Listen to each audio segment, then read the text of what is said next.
And here I am again.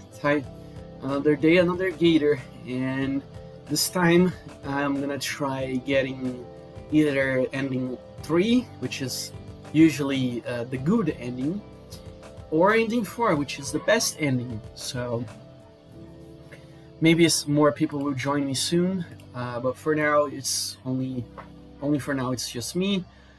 But let's try um, and let's try again one of the other endings, aka ending 3 or ending 4. So there's gonna be a lot of skipping, a lot of skipping. So yeah, please be patient. And also, if you have seizures, please don't look right now. Seriously, don't look right now because the skipping is very fast. I'm thinking now because we have only 2 endings. I need to think like I need to do some combinations of choices here. Preferably, my own personal opinion. I want to get ending 3, so I can save ending 4 for last. Save the best for later. Well, I wanna skip this dialogue. Also, fun fact: when the developers were making the ending 3, someone on the development team actually thought the ending 3 was ending 1. Now, I really want to see like I just want to see like I just want to see if ending 3 is actually like makes Olivia suffer as well, because ending 2 and 1 Olivia definitely suffered. So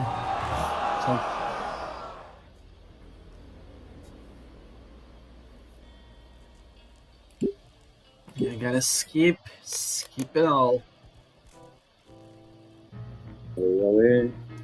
Yeah, there you are, Pocho.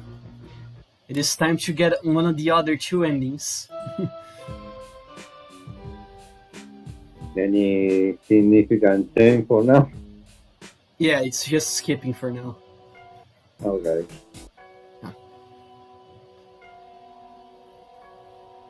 Hmm. Now I need to think like combinations of choices that would lead us to either 3 or 4. I mean, personally, I want to get E3 first, but then we can save E4 for last. Let's see how it goes. So we gonna have mostly right and come back. We Oh, it's gonna be hard. we cannot make the Gator suffer no more. I wonder if the last ending you need to be perfect or not. We'll see, because I don't know either. So Hmm. Taking all the second choice.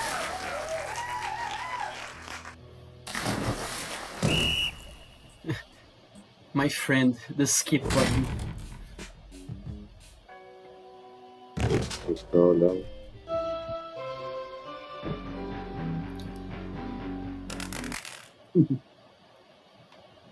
That definitely. Yeah. Yeah, defend Olivia, even though we're gonna look like jackasses. For now, we are taking the same route and giving us the worst ending. Short saying. Yeah, but we can change. There's still more choices to come. So I hope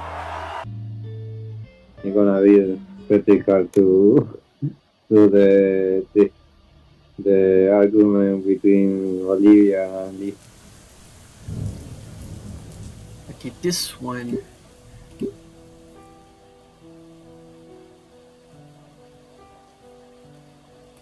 Decker. Okay, this is new dialogue because I don't remember choosing this one. Yeah, here we are.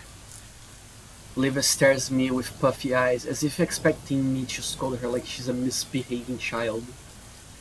Instead, I hesitantly place a hand on her shoulder as some sign of support. Thank you for telling me all this. Olivia used the collar of her hoodie to wipe her eyes. I'm actually a little surprised to see smudges of mascara coming off. I don't think she would wear makeup. Looks so natural on her. As I watch Olivia try to recompose herself, I can't help but be happy that she let her walls down so much for me to see. Hear from me, Olivia. I don't think you have to hide yourself behind curtains to know if people genuinely enjoy your work. Every morning, everyone who walks into school gets to see the beautiful mural you made. Most of them probably don't know that you were the one that made it, but it will always stick with them like it did with me. Even with her head down, I can see a smile begin to form. So for what it's worth, I forgive you. Olivia nods, eyes still somewhat teary from her little episode. No, thank you, Inka. I feel my face warm up. It's nothing. It's not nothing though. The warmth grows more intense as silvery eyes still wet with spent tears look into mine. It's not unpleasant, but I'm scared of the temperature possibly make me sick. She's also looking that tired. All this has taken a lot out of her. I know, I didn't mean like that, it's just I'm glad to be friends with someone as talented as you, Olivia. She recoils a bit from the compliment. They must be the first in a long while to be getting through. Tell you what, I'll forgive you if you teach me. You already said that. Olivia looks down in contemplation. But alright, I'll teach you how to paint. But you should know I'm a lousy teacher. You see my work in class, I'm a lousy student. I got a feeling it wouldn't work out. Hey, don't make it weird. Yes, Professor Halford. Stop it making it weird. I chuckle as I'm playful shoved by her.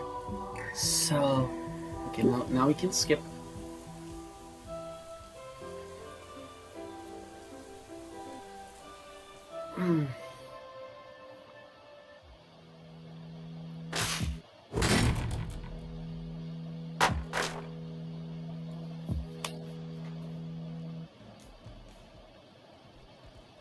Skip. Press. This is pick gameplay. Skip.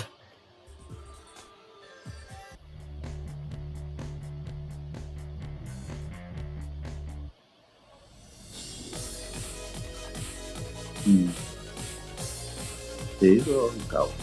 I like this, but I don't know what the was, to be honest. Oh, no, not cause a fuss for Olivia.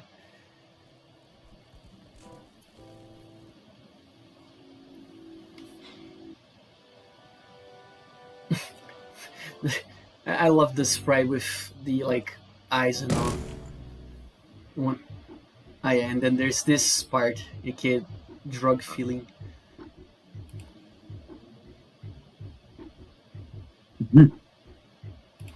I Wani drug that Gator.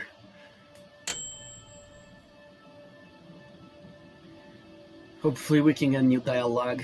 Hopefully the choices I made to get at least ending free.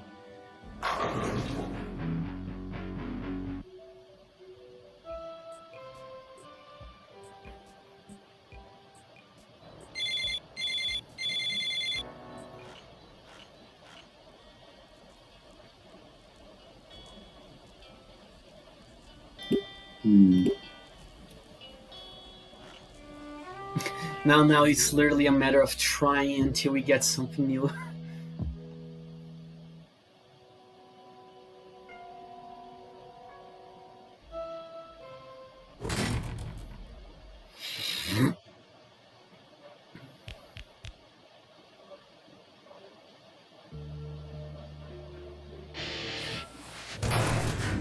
Chase. Let Olivia do the key thing on the elevator. Yeah.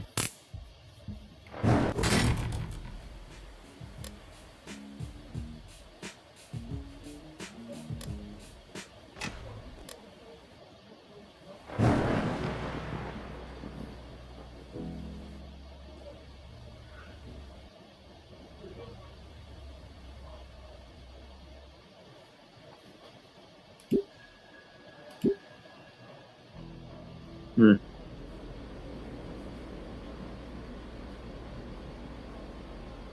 Funny thing that Olivia said that Yagan is maybe this is important too.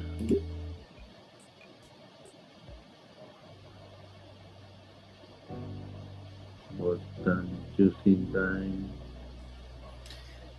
Okay, I'm pretty sure I need to find Olivia. Yeah, you did that. Yeah.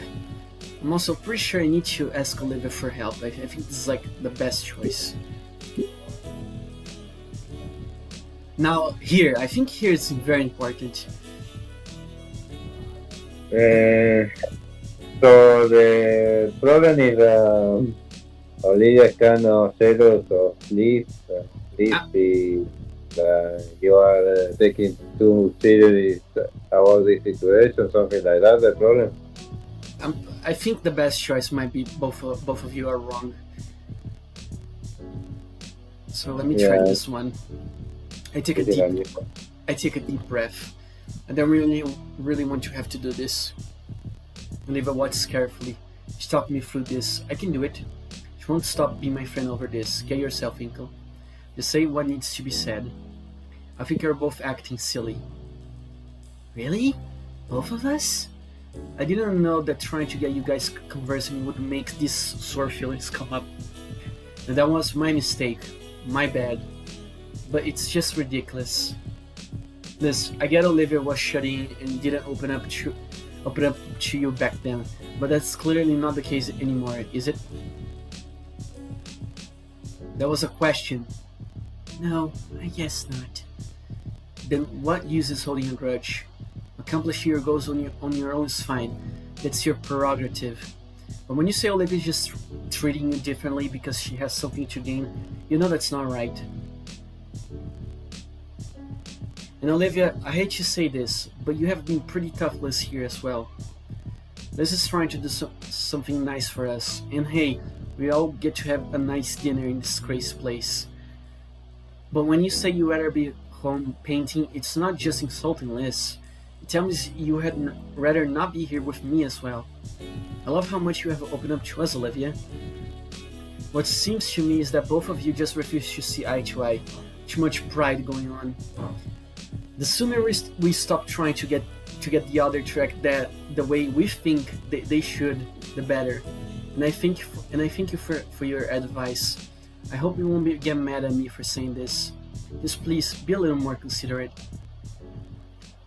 Uh, That's it. Again, sorry if I went too far. You're right. That's a little eloquent for such a little argument. Well, it was bothering me, and it would have turned into something more given time. Alright, that's fair. I appreciate the effort. That's why you had in mind when you asked for advice? Yeah, I figured it'll be something a lot worse. Like the roast of the century you have been holding in against us. But if that's it, that's also decent. You're usually pretty tough, so I guess I can see how that was a lot for you. We're nearly adults. That's not going to bother us. At least it shouldn't. So, are you good? Yeah. Thanks, Inko. Thanks. this is Yay! so motivated. That's the only one. Friendship. Now let's see if we can get an ending, a good ending with this.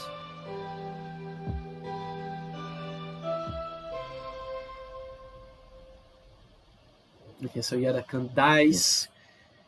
I Like think there's we are Ben got the right idea. I think that was better because like I don't know. See that Olivia in a depressive mood and never get up. When you say Ben had the right idea, uh, Olivia do something that it feel motivated. You know. It is a really hard one to be honest. let's see now. Because I'm pretty sure what I think the choice with Ben was the last one before we get something out of it. Let's see if I. It's a pretty big one, to be honest. So you said we are not ready, or the other one?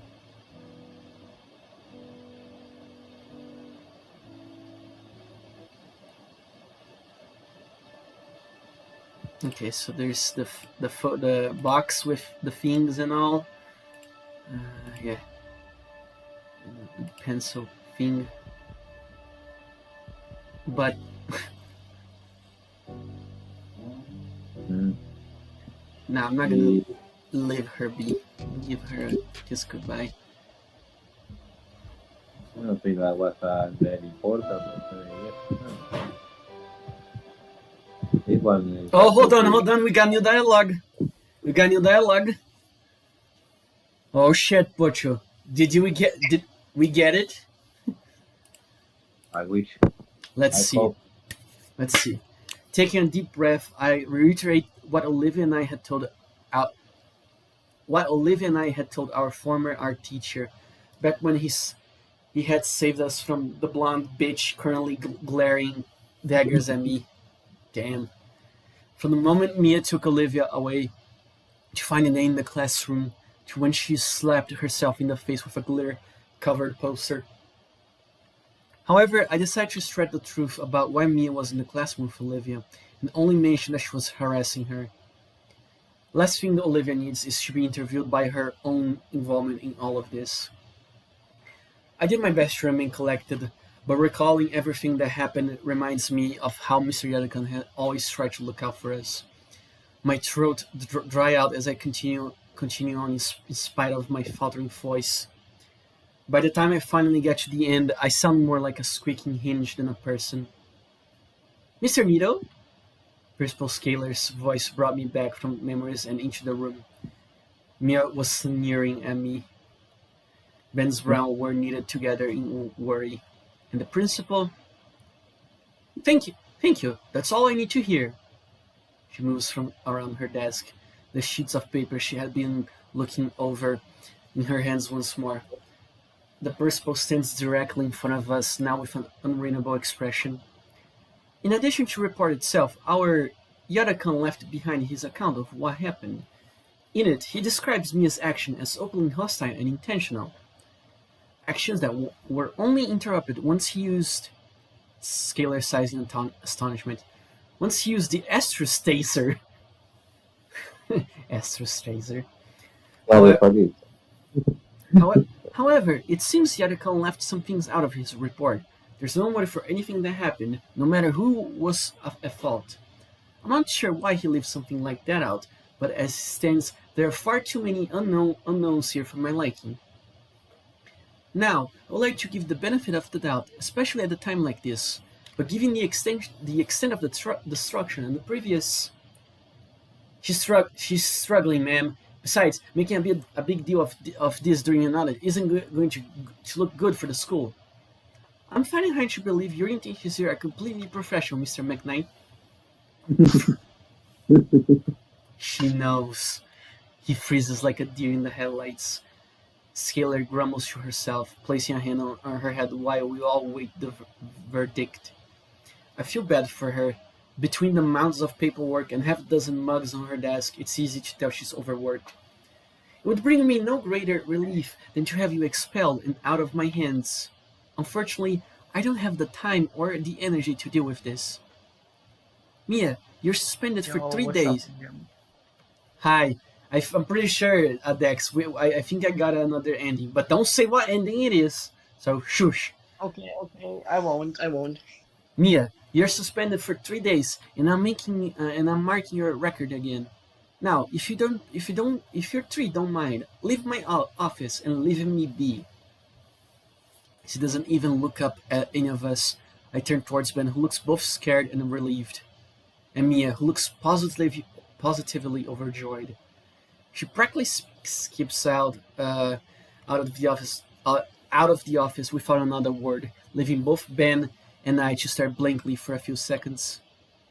Another glare from Scalar sent us both out of the room on instinct. Yeah. Seriously? That's it? It all hits me at once. She just gets to walk away? After everything she did to Olivia, she gets the equivalent of a slap on the wrist? I watch as Mia happily strolls off down the hall a good distance ahead. Dead. Da Ingo. culpa ya. Inko, are you okay? Am I okay? Ben, what the hell are you thinking?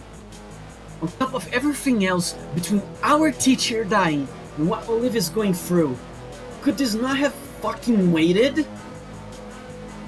Look, not at Olivia. Olivia, is she alright? She crashed her wheelchair. She's stuck at home. She can barely leave her room, let alone the house. And you're over here playing games with interpersonal drama like schoolchild. Inko, I'm sorry. Are you? Cause here you are dragging me halfway across the school so that crazy bitch can use me as a scapegoat when I just want to go home. And you're helping her by being her lawyer. Holy shit, dude! I used to have respect for you. Look, it's not like that. Then how it is? It's hard to explain. You know what? I'm already drained. I don't have the energy to spend on this. Inko, nobody's actually in trouble. It's fine. I'm gonna strangle this boy right here, right now. My withering glare does its job as Ben reluctantly backs down. Look at Inko's fucking death glare. That's the man who's gonna like Homer Simpson struggle his neck to death. Like strangle the neck to death, should I say. Look man, it's just for the best. For you, for Olivia, for the school. I can't believe this. Now I know why Olivia hates you. I feel a cruise satisfaction as my words lash at Ben, his face growing more distraught. Get your shit together, man. I turn to leave and get away from everything. Ingo, please! You don't understand! Shut up, man. Yeah, I really don't. Just listen to me, okay? No. Fuck you. With nothing else left to say, I leave without bothering to look back. By now it's about lunchtime, meaning I can hang out with Damien and Liz. Definitely needed after all of this. After school, I took the metro back home to shower and put on some new clothes. As it turns out... Oh, hold on. Shh! Adex! Shush! Shush! Shh. Yes, that leaves one more tomorrow. I definitely believe on this. But shush! Don't spoil why ending it is. As it turns out, my parents really were on business trip for the weekend, as indicated by a sticky note on the fridge. No, Adex. No, thank you. I'll do this myself. Randy, oh, I can skip this dialogue, okay. Let's see. Oh shit, okay. Now A new one. Okay, new dialogue. And see blackness. Olivia? The room is extremely dark. The only source of light is coming from the entryway. I have to take my sunglasses off in an attempt to see through the darkness better. Olivia, the heck happened here? Why it's so dark? Make out Olivia's shape in her bed. No reason. Just been playing games all day in the dark. Thought it would be fun. Well, I'm turning on the light. No, don't! You will ruin! Ah! Oh. The room flickers to life. Olivia's bed has been rearranged into a nest of blankets with her in the middle. She lies curled on her side with a multitude of old-school sketchbooks and loose papers piled around her. Quite a setup. Hi. Hey, well, that's cute, but how did you get so dark? Olivia weakly shielded herself under her covers. Is this paint? Olivia, did you paint over your window? Yes, I did, and I'm proud of it. Why would you go and do that? The light coming the light coming in offended my blackened heart, and my window became a canvas into the new darkness in my life. I am now my own greatest work of art, a living piece of despair. Jesus. Wow, hold on. Rap- Don't do the goodnight. It's ending one all over again. Oh, Raptor Jesus. Olivia, you're not a living art exhibit. You got sad and painted your window black. It's a performance piece. Now turn the light back off. Not happening. I go and sit by her on the bed. She leans up a little and offers a spot closer to her. Hey, you okay? I don't know. I take the spot, feeling the bed sink beneath me. Aww. Olivia takes the blankets she was wrapped in and bundles them higher on herself. What's all this paper for? Nothing. They're all for nothing. Come on, you know what I mean. I pick up the torn cover of a notebook and see that it's dated for 3 years ago. Have you been looking through this all day? Her head bobs in a meek nod. There sure is a lot. There's not enough. I should have done more. Her teeth clench when an involuntary hiccup escapes her. God, I may as well just forget all of it. It's all useless. It crushes me to see her like this. But maybe getting her to talk about it will help her, just a bit. I like to hear more. Olivia sniffles a bit and wishes I hang out, grasping the air towards one of the pages in front of her. I lean forward to bring it closer. There's a soft, whistling sigh while her watery eyes scan over the page. Yeah, see this one? Her hand shakily pokes through her blanket cocoon, landing on a crumpled page of a highly detailed poem. Yarakan sketched that for me to show me how he drew the hands. I see it. It's definitely his work. It is, isn't it? I never would have got anywhere without him. And now... I watch her bite back the urge to cheer up. Hell, I probably wouldn't have stuck with art in general. I wanted him to be here when I made it. Made it? Yeah, made it. Across the finish line, you know? Well, now he won't see me fail either. Her mocking laughter is hollow as tears, but at her eyes. Come on, don't say that. What's this one? That one? That's from when I was struggling with form. I had to go back to fundamentals for a bit. Found stuff. It was tedious, but he made it fun. How about there's a spiral dated back to her freshman years in arm's reach. This one. Oh, that one is embarrassing.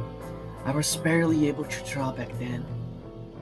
I don't judge. You have seen my work. How could I? Olivia silently pages through the bound notebook, recalling a memory associated with every page. Which, with each turn of the page, her voice grew hoarser. Hoarser? Her hands tremble, and her breaths are shorter and harsher. And when she comes to a sterile white page, Olivia's breaks. Aww. I draw her into a hug as she cries. The poor girl crumples completely, all her energy now going through her sorrowful wails. My own eyes sting, but I have to be strong, for Olivia's sake. There's no words to her cries, only her regrets and anguish given voice in loud screams. Those don't last as her voice gives out, finally spent. She's now left simply letting her tears flow freely onto the blanket and my jacket. The notebook that she held onto tightly finally releases, her tense grip having broken the binding and letting the pages drift downward individually. Oh, new CG. Cool. I don't know what Olivia was trying to do, but once the last page had drifted back down to the bed, and her full body weight was pressing against my chest. If it weren't for the wall behind me, I'll be on my back and head down by the tired girl. With my head practically atop hers, I feel the last remnants of her shuddering gasps. This didn't work. I'm such an idiot. Why would it? She doesn't want to be thinking about Yadakon, moron. Okay, plan B. I clearly can do this alone. Hey, let's go into the living room, alright? No. Come on, it's too dark in here. How long will you keep the window like that? Whatever.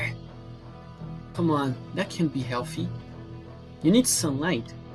Olivia protests by digging into my shoulder with her muscle. Guts needs sunlight too. A long sigh. She knows I'm right. Promise to clean up later? Okay. Thanks. Really, I think we should head to the living room. Will you come with me? No, I want you to stay here. Please. Dang it. Okay, can I at least pick up a movie or something from the living room? She nods her head in response. Alright, do you need anything else? There's some soda in the fridge. Bring some for both of us. Alright. I move my legs over the edge of the bed and hop off. Oh. Yes, Olivia. Pat? Oh god, she has a bruise on her leg. Here. Olivia gasps as the blood comes with me. Oh my god. You weren't supposed to see that. Olivia, are you alright? What happened? Olivia hides her tear-marked face with her hands in shame. I try to walk. Oh. Ooh. Man, ending 3 is gonna be like her trying to walk, but like failing. Oh man. You what? Her hands drop along with her head. I don't know. With eyes drained of life, she stares at the mass of papers before her. Everything's gone. Nothing makes sense anymore. All I have is this hollow feeling. And I wasn't thinking at all, and Olivia looks up to me again, eyes pledging for something. I tried for a miracle, okay? Do you blame me? I don't know what to say. Does it hurt? I'm fine. It just tingles. Maybe that means there's still some feeling below my knee. Isn't that good? No, it's not. We need a first aid kit or something. Inko, it's not even that bad. What if he gets infected? I mean, he got a point though. Even if you cannot move your leg, your leg can still get infected with injuries and all. I watch as Olivia gets ready to protest, but finally sighs in defeat. Fine, just get it over with. I'll go get Sophia. She probably knows how to. No, why not? I don't want them to know. All right? Olivia, I'm not a doctor. I can't even remove a splinter without screwing everything up. Olivia casts her look aside. Man, she's not intending to follow up this at all. Be right back, okay? Olivia softly whines. With haste, I quietly leave the room to search for anything that might be able to help. After rummaging through the house medicine cabinet and freezer, I managed to find an ice pack, a first aid kit, and neolithin. Name is not around. He's probably in his room still. Alright, this should hopefully be enough. I return to find Olivia exactly where I left her. The first aid kit is placed on the bed next to her. Olivia diverts her gaze away from me as I tend to her wound.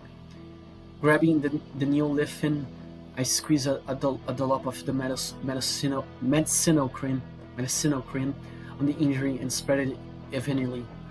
Then I apply the ice pack to the wound and wrap the whole thing up with gauze. Make sure not to make it too tight. Although my work is clumsy, it takes 3 or 4 tries and maybe 10 minutes to get it right. Alright, I think that should do it. Let me know if it gets too cold. I look up to see Olivia still looking away from me, giving her best pouty expression. I know you don't like being taken care of, but I don't want you to get hurt. Yeah, well, it's still weird. I place a gentle hand on the side of her snout, gently coaxing her to look back at me. Feeling better? She still tries to look annoyed, even as I use my thumb to caress her cheek.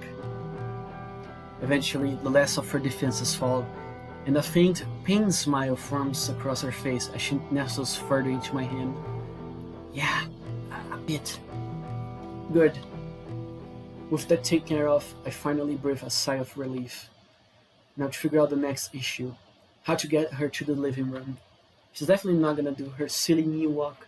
Not with how her knee currently looks like the world's largest grape. That left only one real option. Forgive me, legs, for what? I know what is going to happen. Time to carry the gator. Forgive me, legs, for what you're about to go through.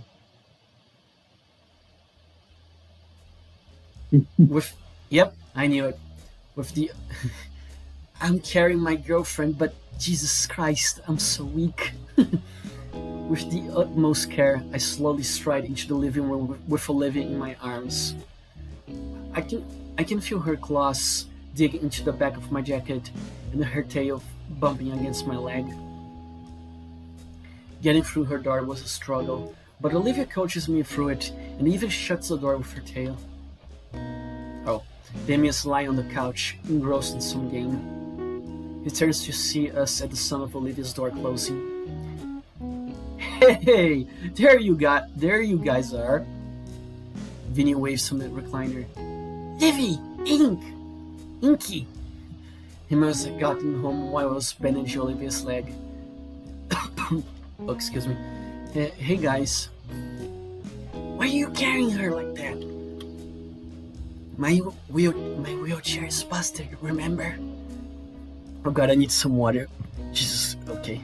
Because doing voices, it does some things to your throat. You can't tell me.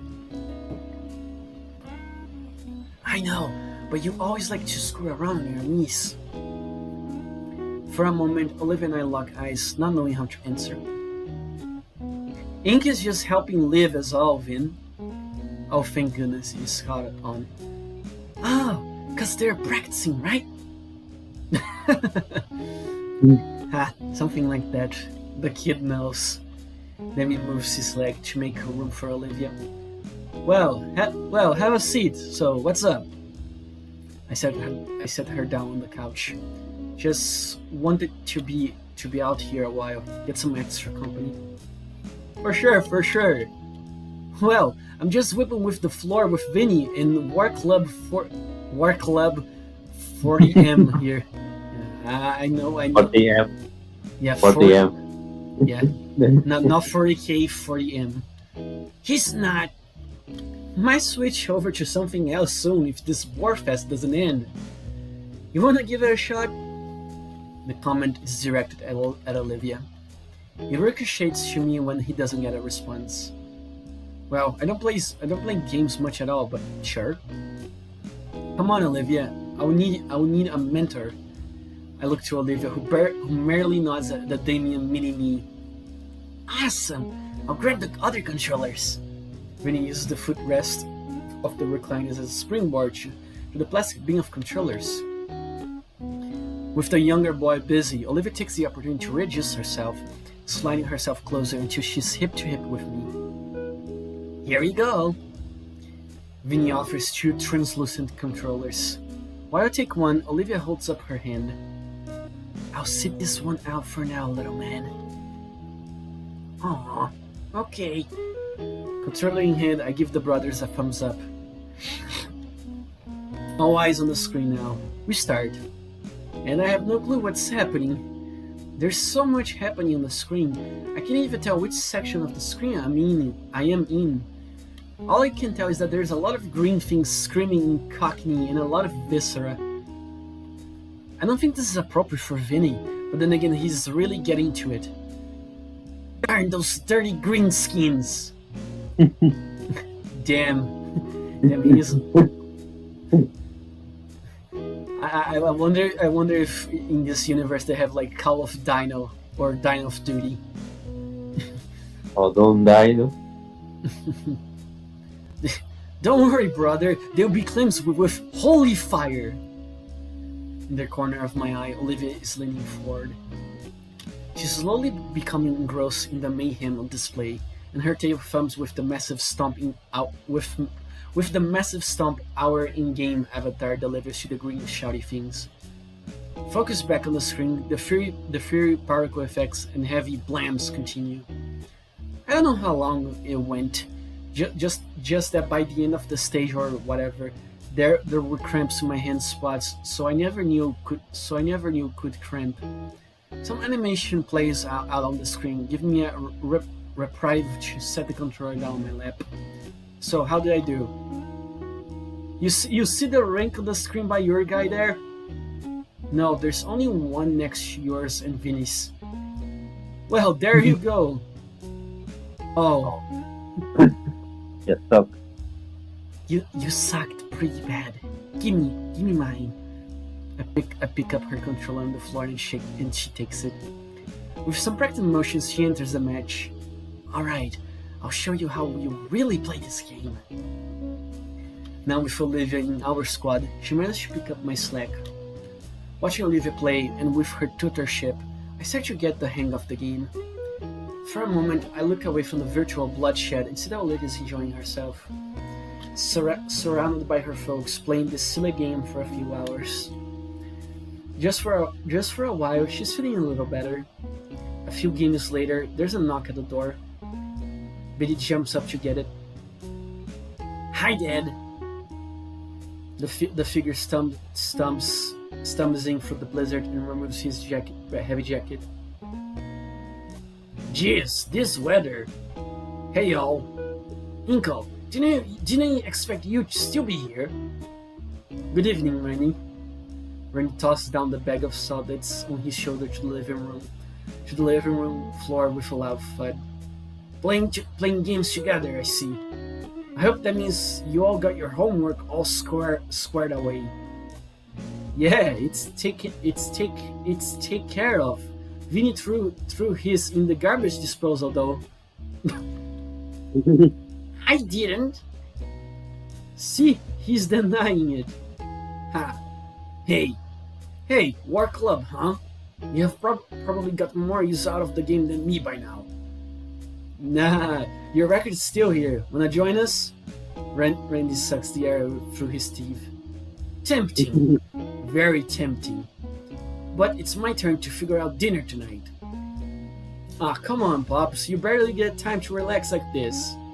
I know, but the rules are rules. Plus, I have hate to have your mom cook after enduring all that cold. Poor thing is more frozen than an ice cube. Something warm does sound good right about now. Oh, I just remembered. Hold on, I think I got something. Aha! I hold out the coupon I was compensated with from the art contest. 2 large, 2 topping pizzas for $13. Damn. I am unsure if Daniel or Vinny's face light up more at the mention of pizza, but Randy outshines both by the insane price drop. Even Olivia's heartbeat slightly intensifies. Holy moly, that real? I pass over to him. I have been saving for a while. Seems like a pretty good time. Well, alright, let's make it a pizza party then. And there's my favorite music. Randy takes a moment to dial the number and make the order. I go checking Olivia, who looks just as aesthetic as the Payne brothers. It's just pizza, no need to be hyperventilate. I so need this right now. It's still been about half an hour. What's your favorite? Anchovies. Me too. Really? Yeah, they don't sell them much these days though. Something to keep in mind. Randy finishes his call and gives a celebratory first fist bump. You're a lifesaver, Inkle. I was planning on getting together some sashimi or something. Sophia said she finally wants to try my specialty. Whew! We got 2 large meat lovers coming in. And this place is pretty fancy. They got that stuff you like, Olivia. So I asked for an extra pie, filled high with as much as they can put it on it. After I'm done playing Wani, I'm gonna have this face of Olivia as my avatar. Olivia's face beamed with joy, the end of her tail wagging like an excited puppy's. Alright, the king is in the house. Someone give me a turn. I fortify my controller to the patriarch.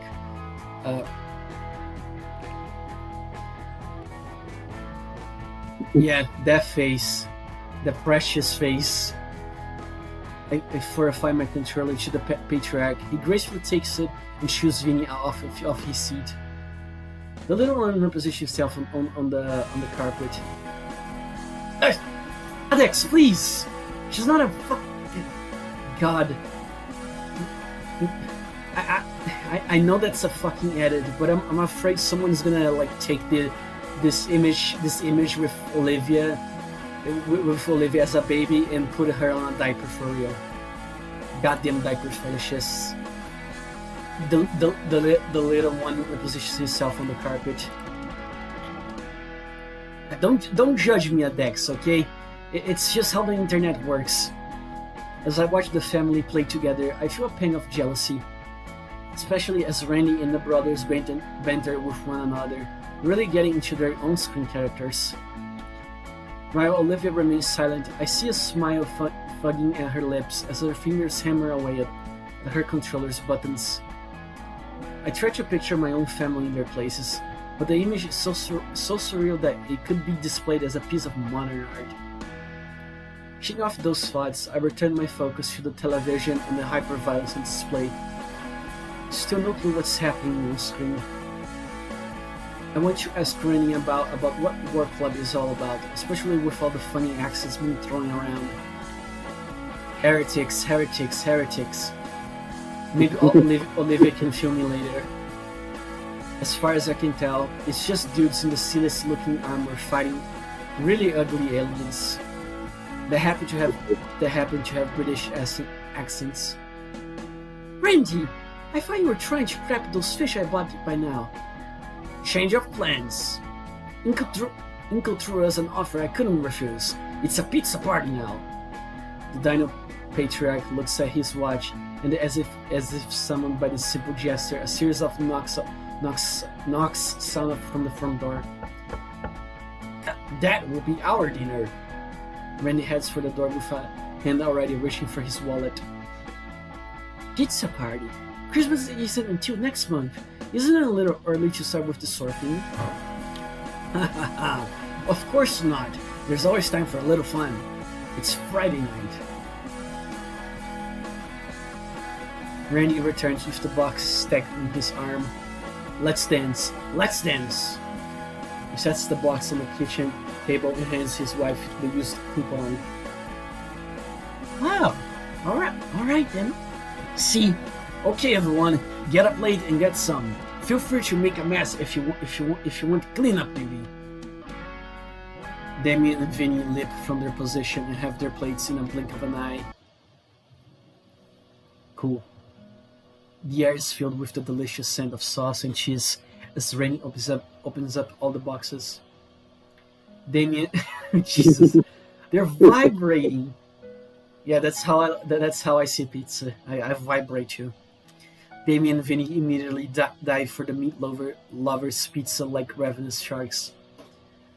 The pepperoni and sausage piece on the table looks appealing, but Rennie passes up with a slice of anchovy pizza over to Olivia. Thanks, Uncle Rennie. Dang, the anchovy one actually looks pretty good. I don't want to get up to my own plate, though. Say, Olivia, could I try one of... Snap! Mine! Don't touch the Gator pizza. I count the fingers on my hand to make sure it's still intact. Oh, come on, I just want to see what it's like. That old glower. Ha! Good luck with that, Inkle. I consider what I could do to get Olivia to share. Nora recalls something so long ago that it feels like a lifetime ago. I slowly reach for Olivia again. She bares her teeth at me. But instead of going towards the box, my hand lands on her tail and slowly pets the muscular appendage. The tip of her tail starts to wag happily, and the Gator girl's anger melts away, only to flare up when she pulls her tail away from me. Oi! Her face is red with embarrassment. Can I have a bite now? No. That's cheating, Inkle. Her mouth snaps shut as my hand reaches for her tail again. Inkle! I give the appendage a gentle scratch for this time, and it sounds like I pull away. How about... Okay, I get it. She pouts but holds a slice out for me to bite. The pizza is an absolute smothered beneath the pepperoni and anchovies. But only one bite! With how greasy this looks, I don't think I have survived a second. Still, I bring the plate close and slide the pizza to the edge, taking a simple bite from it. Good, right? Absolutely. I feel the need to ravenously devour the single slice now, but instead choose to savor the flavor with minuscule bites. Yeah, holy crap, this is good. It is, but that's the only bite you're getting. You sure? I wiggle my fingers at her and she promptly swats my hand. No, I mean, yes. She tries to hold that glare, but I can see her lips quivering with mirth. I hand her back the plate and she resumes consuming her extra fishy slice. Damien hands me another plate, this time with a slice covered with various meats. And while that one was still delicious, the indirect kiss-flavored anchovy pizza was still the best thing I ever tried. Of all time.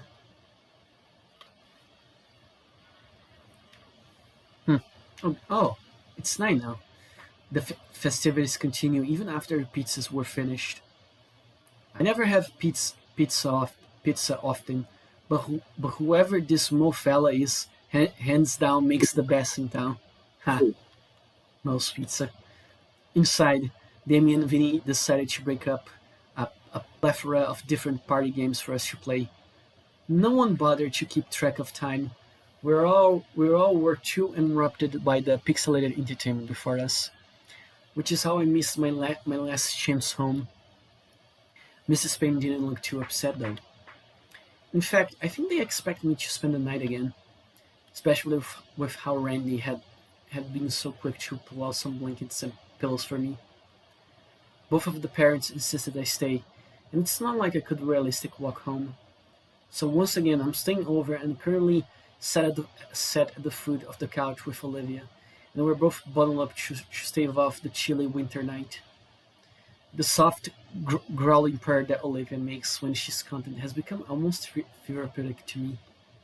So how are you feeling? Better. Thank you. For dragging me out here. I didn't know how much I needed. I'm glad.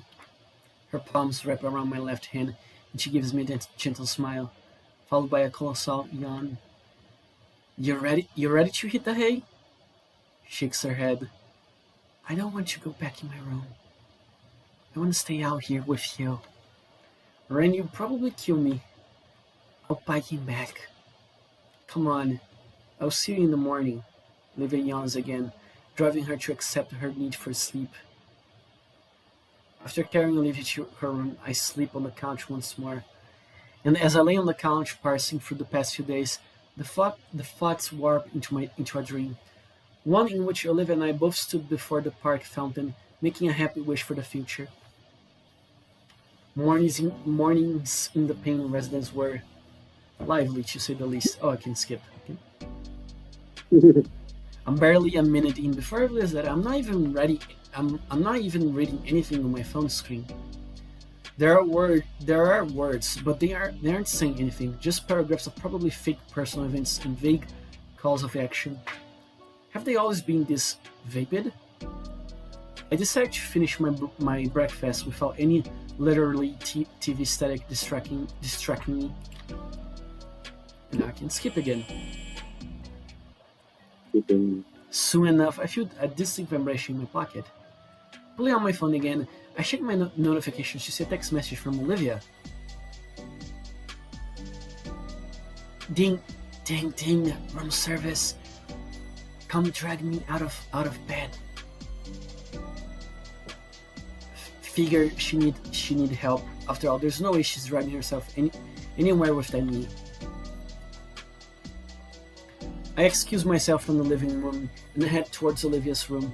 If Damien give me an approving nod. I make sure to knock twice before letting myself in. Morning, sleepyhead. Morning, stupid head. With Olivia's one knee carrying her is even more difficult than before. I hate to admit it, but I almost dropped her at least twice on the way.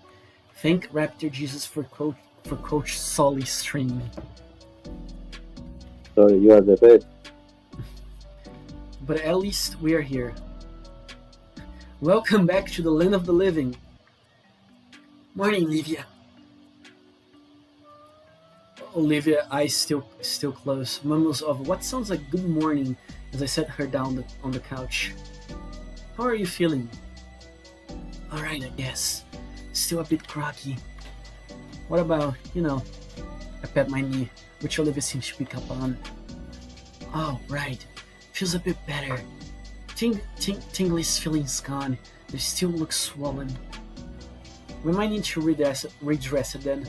Hopefully it should be more manageable by Monday. By the way, what did you do with the ice pack? Oh, Guts is using as a waterbed. Sure hope it doesn't pop. Stagnant ice pack water sounds terrible to be in. Damien even starts shouting victory. At home? Oh, I can skip. Okay, but first... Hey, Olivia. When you get your wheelchair back, you can go anywhere. Where do you want to go? Anywhere. Wait, so you are asking me out? She falls eerily silent as she turns her head towards me, eyes wide open. Yeah, I'm asking you on a date. I'll take you whenever you like. Olivia's mouth opens and closes while she looks at me in astonishment. Olivia, you okay? Oof! I find myself trying not to laugh. Olivia threw herself at me on the strongest hug I ever felt. Her arms and her tail wrapped around me, pressing me tightly against her as she laughs in the cute gremlin giggle of hers. And when that giggling is infection, my face is pressed against Olivia's ample bosom. Come on, guys! Come on, you guys, get a room! No, too happy. Getting a little hard to breathe now. God, Olivia, you're suffocating through your boobs. Please help me. Gosh, this is the first good thing to happen in forever. I can't even move my arms. Olivia's caught them against my own sides.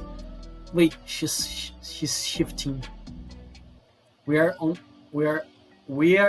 our sides now, and I can finally put my head enough to take it somewhere. So whoa!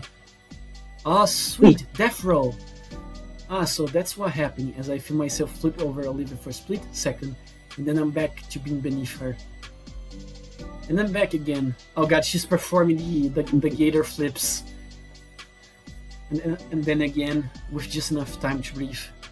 Olivia, we haven't even decided where to go. I feel like I'm some kind of a personal carnival ride. being spun wildly around across the living room in Olivia's arms. Yeah, the spin. It's fun, but very, very dizzying. When the Gator finally tires herself out, I find myself laid atop of her. And while I should feel very embarrassed about our compromised position. Oh, Oh, I'm grinning ear to ear, looking down at my equally happy and lightheaded girlfriend beneath me. You good, Inko? Pretty wild response. A pretty wild response. You just asked where a date would be. Doesn't matter. Her voice shrinks enough so that even as close as I am to her, I can barely make it out. I was happy for so long. Seeing that gentle smile of hers, it sets my heart aflutter. So, where did you want to go? You decide. I got nothing. Me? Somewhere I can take Olivia to really show her a good time. How about picnic? See if it warms up a bit and check out some of the more scenic places around. Boca there is beautiful. I want to explore it a bit. So do I. For a brief moment, the connection between Olivia and I feels stronger than ever as we stare into each other's eyes until she goes right back into keeping me in her warm, scaly embrace. Sure, it was right in the middle of the living room with Damien still present, but none of that matters to me.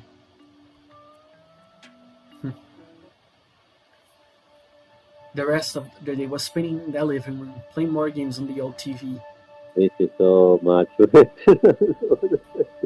Hours flew by and Olivia kept switching up games. I think she was trying to find something that I would particularly enjoy, or at least be good at. Shame then, that I seem to have been born lacking any gaming talents at all. We still had fun at least.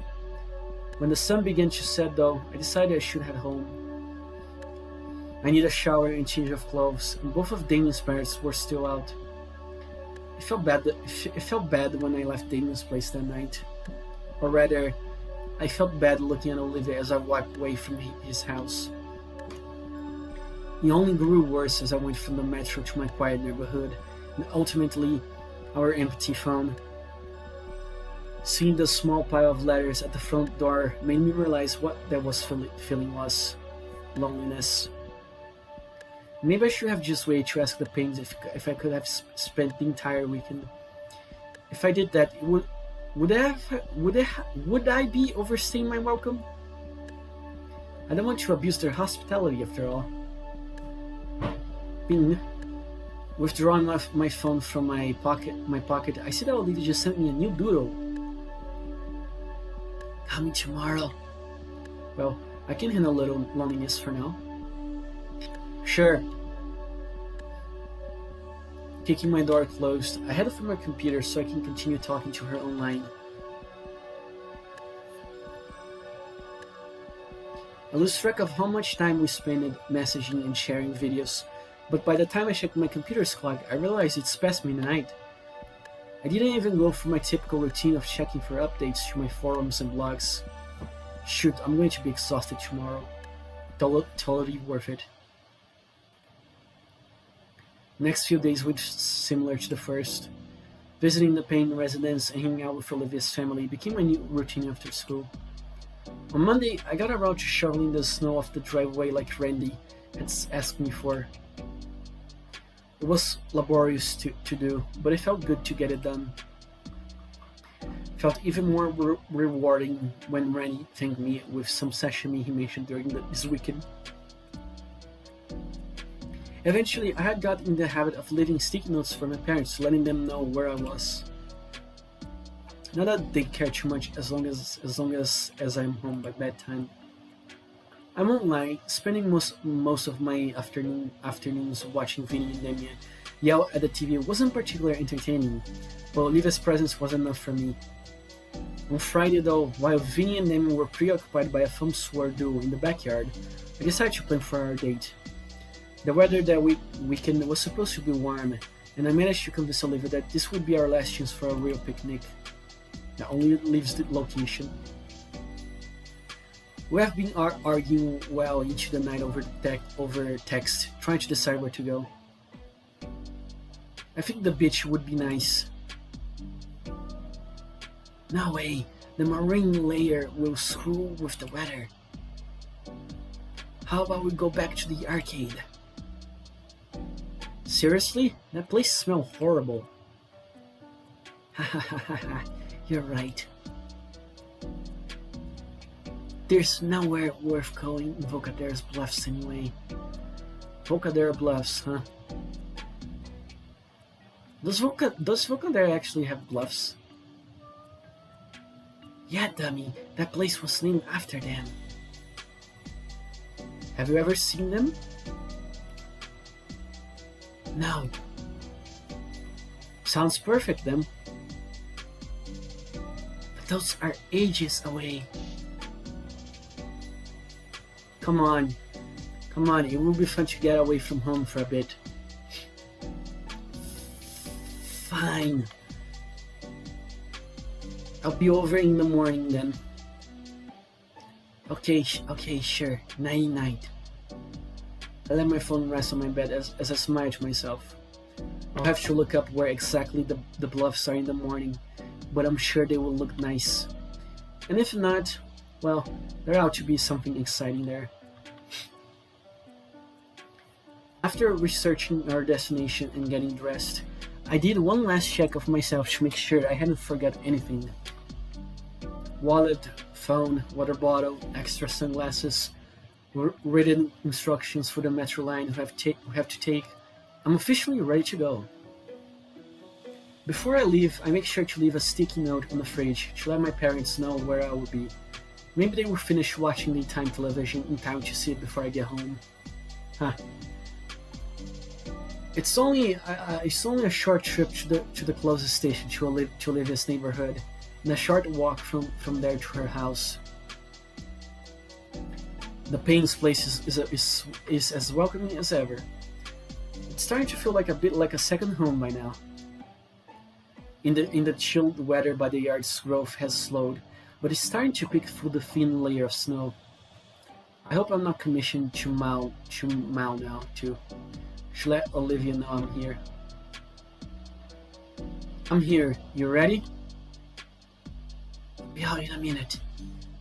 Is the door unlocked? No. Don't come in yet. What? Just stand by the curb and be ready. This is gonna be cool. Oh boy. I stand by the curb as instructed facing the door. After a moment, it swings open and... whoosh! Ah, she's a little flower in her head. Yeah. A green blur shoots out of the door and directly for me. I know better than to flinch. Olivia's tail slams the ground and breaks her to a halt with a stylish skid. You're here! I am. It looks like you finally got your wheelchair. Yeah, it came in just yesterday. Didn't want to tell you to make it a surprise. Has a new wheelchair smell. Dummy. While it looks the same, I do notice how it's like all of the old scaring her original one had. So did you hear it? Hear what? Exactly. I can sneak up on you now. In your dreams? In your dreams. So, you ready for our date? There's a sudden rush of jittery nerves in my chest. It is my first time taking someone out on a date. Trying to rationalize it still doesn't help my nervousness though. Yeah, I'm ready. She looks at me with a timid smile, hands held together as she tilts her head slightly. She's wearing a new floral hair clip. Come to think of it, it's the first time I have seen her ever accessorize. The hair clip looks cool, Olivia. The word in her brain melts away into fully joyous smile. Thank you, Inka. Which also helps to ease my own. With my renewed confidence, I step around Olivia and go to grab the handlebars. Oh wait, You have been out a week. You probably don't need any help. No, it's fine. Her tail takes my wrist and guides my hand to the handle. Also, I like the detail here, like the tail on Inko's wrist. Muy de fiesta. Yeah, I don't mind it at all. Alright, to the metro station. Yes, please. With Olivia in tow, our date begins. Nothing can go wrong, right? Right? Oh, don't say that. On the metro, I'm lucky enough to be able to find my normal seat. Olivia folds the seat up and places herself right next to me. Something's different. Oh wow, Christmas lights. I swear, they start setting up early every year. The white, the white. Oh, there. Okay. The white fluorescence of them combined with the dim lighting of the metro's light give the cabin a more cozy feeling. I feel my photographer's instinct kicks in, but quickly remember that I didn't bring my camera. Soon enough, the whole city will be covered in holiday stuff by the end of the weekend. The mental image of a twinkling Volcadera at night is a pleasing thought. There will definitely be some photo-worthy shots during that time. What do you think of all of it? The decorations? I like them. Why wouldn't I? Yeah, but what's your favorite? I think Refs looks pretty nice on the lampposts. And I like all that crappy snowmen and snow angels in people's yards. I have always wanted to make my own. What about the mistletoe? Yeah. Shut up, you. Actually, I'm curious. Are there any dino-specific traditions that you guys celebrate during the winter season? Olivia cocks an eyebrow at my question. Hey, I didn't know you guys celebrate the end of summer, so I'm just curious if there's other Saurian-centric holidays I don't know about. Nope, just Christmas or whatever holiday people celebrate around this time. There's probably no dedicated one out of spite of the cold. Is that suspicious or human teeth? Who knows? That's fair. Now I can't help but think of doing some ice skating with Olivia. Surely there's a wheelchair access for it, right? I look down at Olivia's wheelchair to imagine how it would work when something interesting catches my eyes. There's a small compartment underneath her seat, almost like a cube hole with some things inside of it. What's that? Oh, I decided to bring my sketch pad with me. You know, since this is my first time going to the bluffs, I wanted to draw out the scenery while we were there. Maybe I shouldn't have? Huh? No, that's completely fine. I was just thinking how I should have brought my camera for the same reason, so I'm glad one of us came prepared. As long as we enjoy our time here, that's all that matters. You're right. Olivia takes hold of my hand as she rests her head on my shoulder.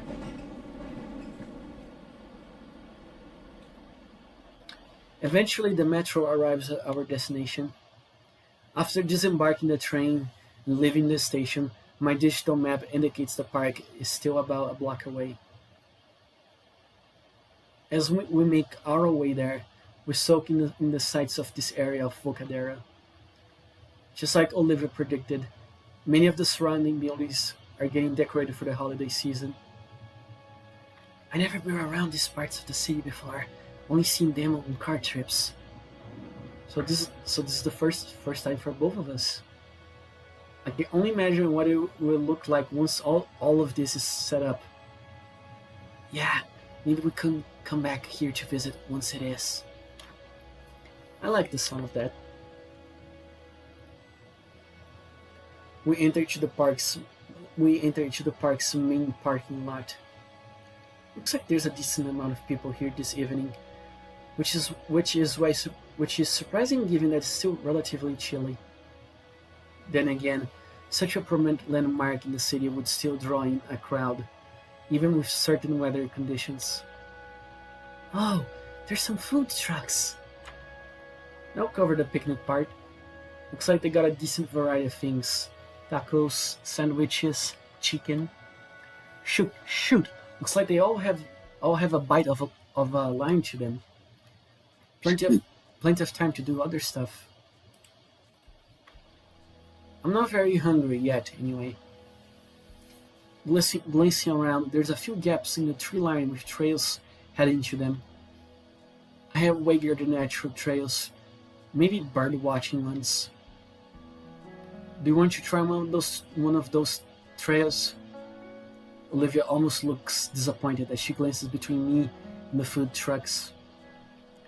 We could grab a snack first before we head in, if you want. She simply shakes her head. I can't wait. Plus, I don't want any arm cramps on the trail. Alright then, let's go. Olivia and I head toward the sign indicating where the trail begins, leisurely across the dirt path. The mood's somewhat damped by the hikers to our front and back, but it doesn't make the natural landscape any less calming. Honestly, I wasn't sure you had agreed to this. What? A date? No, the hike. You don't seem very interested in nature.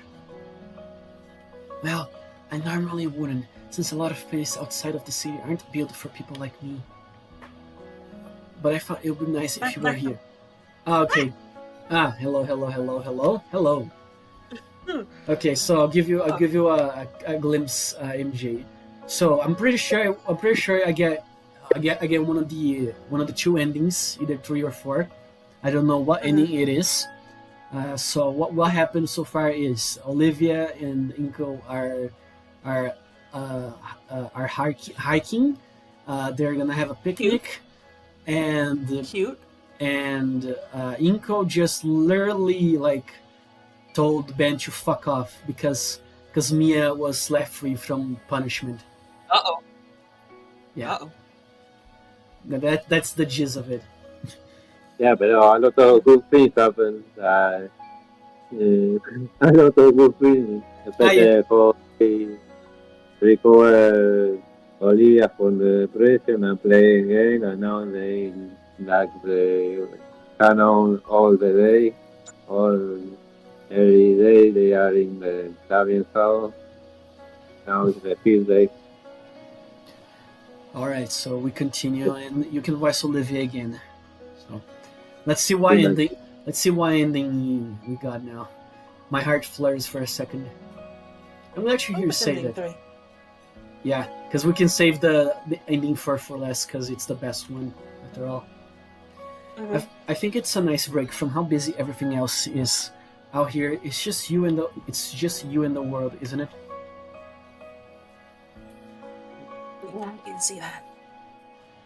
You plan on sketching out any landscapes? I was planning to before we got here, but I think it'd take too long. Just a sketch, then? I'll think about it. We continue for another few minutes, admiring the passing scenery. There's less hikers than before. I noticed some hanging back for pictures or moving faster ahead, but that was a while ago now. It's just us and the trees. You think any of the others are into this sort of thing?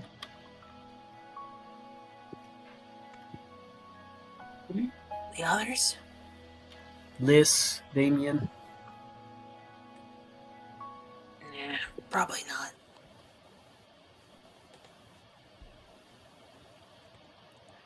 Unless it's community service or something, Liz wouldn't be interested. And Damien's only interested in setting ants on fire with a magnifying glass. Something wrong? No, I just imagine Mia driving a tractor for some reason. Seriously? Yeah. You think she could pull off the farmer look? I refuse to imagine that. Regardless, a mental image of the burgundy wearing bruiser in overalls and a straw hat invades my head. I hate you.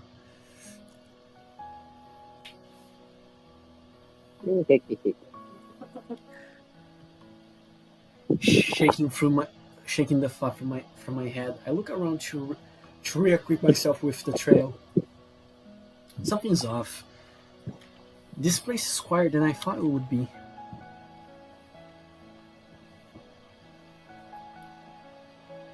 That's how the woods are, city boy. I know of it. I'm a gator after all. I lived in the wild at one point. We live 15 minutes apart.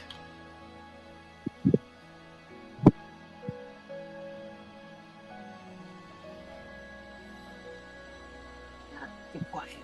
It's not nice to not have anybody to worry about.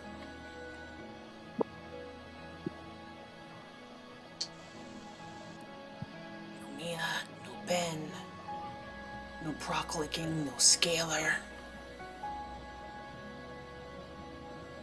We have the whole world to ourselves, and nobody else can ruin that. That's a good way of looking at it. I pat Olivia on the shoulder, and she lets out a low groan as she rests her head against my hand. Are you tired already? No, just enjoying us. If it wasn't a cloudy day, I think my face was starting to get burnt. Another several minutes later, and we're still going strong. Are you still doing okay? Yeah, I'm still good. It's still a bit surprising to me how your arms don't just give away from pushing yourself so often.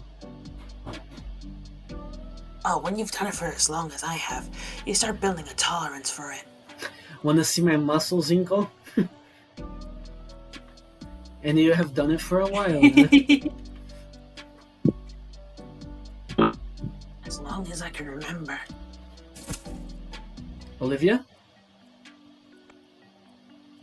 Ah, crap, what the hell? She got I stuck. think when the wheels got stuck in something. Yeah. I turn to face her, looking at the source of the sound. The wheel on her chair is stuck in an indentation in the trail. She's struggling to push herself out. Without a word, I quickly step behind her and grab her handlebars, helping Olivia push herself from the natural trap. Thanks, Ingo, but what was that? I'm not sure. I take a closer look at the trail to investigate. The indentation that Olivia got caught in the extends across the entirety of the trail. It almost looks like a tire track?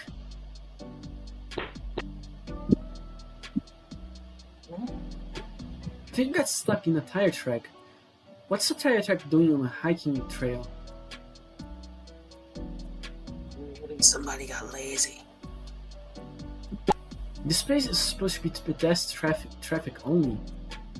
I feel a wave of nervousness overcome me as I glance around the breadth of the trail. When's the last time we saw a sign? Aren't there supposed to be maps around it to tell us where we are? Where's everybody else? Oh shit. They got those? Is Olivia gonna hit by a train? Uh-oh. The realization dawns on me. Oh boy, that. I have no idea where we are. Uh-oh. What? Ending 3, we get lost in the forest. Oh, so far. Dude, I seriously? like I thought you planned this whole thing. I thought we were following the signs. Well, we need to find out where we are. I don't want to die out here. The trail has led you somewhere, right? If we keep going, we'll find something.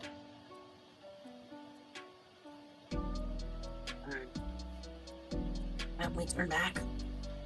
And risk getting turned around more. We can't be too far from something. Just follow the tracks. Okay. I trust you. And then they find a wild gator in the forest. Olivia be like, Mom? With a heavy sigh, I lead the march along the trail we're on. I mean, we saw her dad, but we didn't saw her mom, so maybe. Yeah. It's probably some kind of service rope for park rangers or maintenance workers to keep the trail safe. If that's the case, we're bound to run into something or somebody that can guide us in the right direction. For every minute that we keep looking for a sign of salvation, the darker it gets. Olivia suggests that I use my phone to find the right directions, but the lack of bars throws away any means of traversal guidance. Though I keep reassuring Olivia that we'll get out eventually, there's a tinge of worry that's beginning to grow in the pit of my stomach. The last thing I want to do is spend a night in the woods. At best, I know that as long as I have my phone's compass, we won't be moving in circles. So westward we are bound, following the trail at a more cautious pace. It's as we crest a blind turn north that we finally hear salvation. Oh god. Why, hey there! Oh, thank Raptor Jesus, finally. Another living being. The one of the guards. The scruffy looking gent looks set to be a park ranger. You're too lost? Yeah, we sort of got mixed up on the trails and couldn't find any maps. Sounds about right. Happens all too often around here. Anywho, I'm assuming that you are looking for a particular site, you see? Do you know the way? Do you know the way? No, I do not know the way. Shove the meme up your ass. He hums in though for a moment with his head sweeping left and right. Finally, the ranger smiles and points a particular path, just wide enough for Olivia's share. That one there will lead you to the best view here. That all you need to get back is take any trail east. They all branch off near the park. Thank you so much, sir. Don't mention it. And call me Ranger Teddy. It might be a reference that I don't get it. Taking the ranger's direction, we go down the narrow pathway. The thin pathway continues on for another 30 minutes and ultimately leads to a secluded table and railing. And the most breathtaking view. Olivia gasps as her eyes peer over the protective rail and take us in the visit that is the bluffs. Over the edge, I can see a number of branches jutting from the cliff face, and past that, the ocean laps at the base of the bluff. While I look below us, Olivia's eyes lock into something further away. I follow her eyes and, wow, I'm really regretting my camera now. Because what I see is one in a million shot. Taking a spot on the rickety wooden table, I felt it groan beneath me. This spot must be one of the last struck too, if the stuff here is such disrepair. Knowing that, I feel that the spot is more private, like our own little view of Volcadera.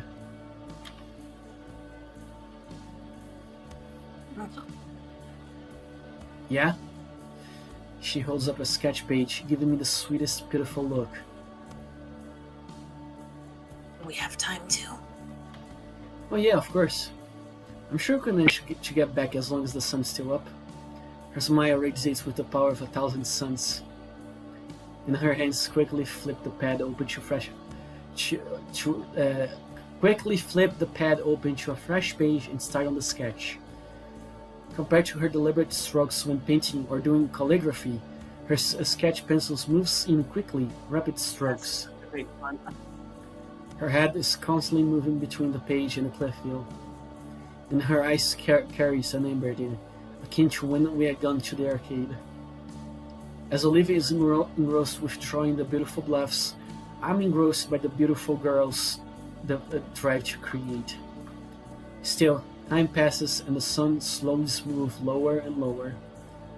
A cool gust of ocean air blows over us, and I see the shiver run through Olivia. Checking the time, it's only about 4 o'clock. I curse the short winter days because of Olivia is out of time. Olivia! Almost done. The page is almost fully used, showing a very rough duplicate of the cliffside she's been focused on. Her final touch was to add a simple signature in the only blank space she had left, holding the full drawing in triumph. What?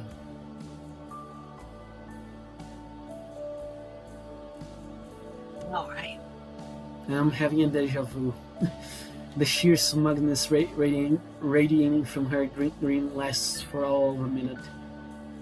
Whipped away by another ocean breeze that makes both of us shiver. Even her nose scrunches up in irritation as she sniffles heavily. Achoo! Holy shit, that sounds like a fucking shotgun. Especially as it bounces off the cliff wall. I think she even managed to spook the seagulls nesting the branch down below. Bless you. She grumbles her thanks as she wipes at her irritated nose. You okay?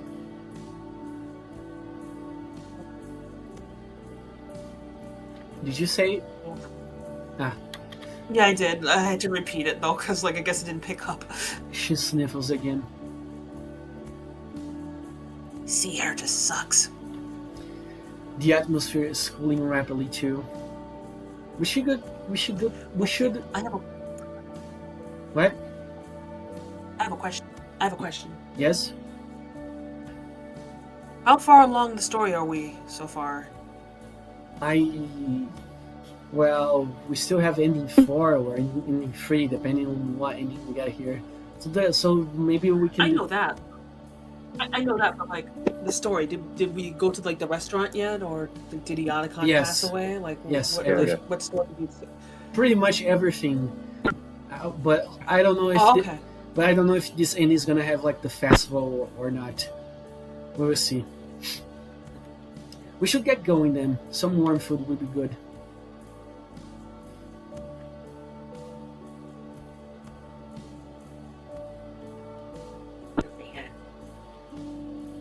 When she sees my questioning looks, she continues. I want to see the sunset first. You sure? That means we all have to take the path back in the dark. We'll be fine. As proof, she shines her phone flashlight at me. Alright then. Instead of going back to the bench, I stand beside her at the guardrail. Slowly the sun starts to dip, as if sinking to the sea. Just watching the natural world move on. Simply me, Olivia, and a wonderful view in our little private spot. Fingers gently wrap around my hand, and I reciprocate until our palms are interlocked. At last the sun crests the horizon completely, the last ray of light illuminating Olivia's tiny smile.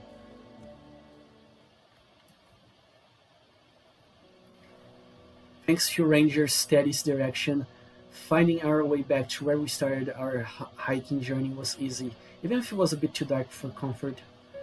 Eventually, we make it back to the parking lot, just as the street lamps were turning on.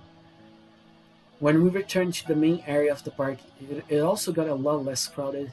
Some of the food trucks have called it a day and left as well.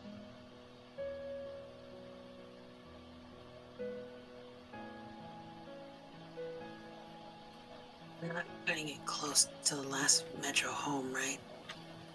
Yeah, the last one will be in another hour or so.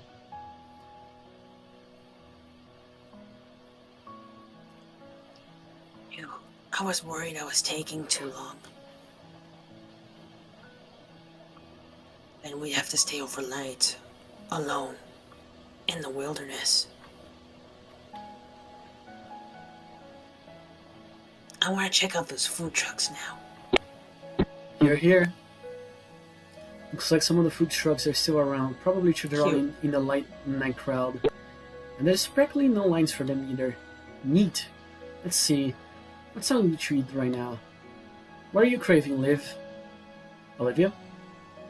I glance over to see that she's looking over to a nearby playground.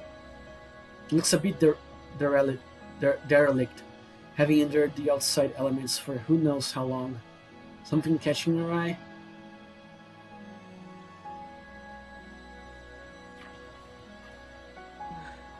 It's just that I haven't been on a swing in ages. Really? Back when I was little, yeah. Whenever Damien's family took me to the park with them. Then I sorta stopped. Safety concerns and all that crap. I'm sure the trucks will be here for a while longer. Would you like to try it? Are you sure? I mean, it's getting pretty late. I want to swing you that Gator. Come on, we got time. Aw.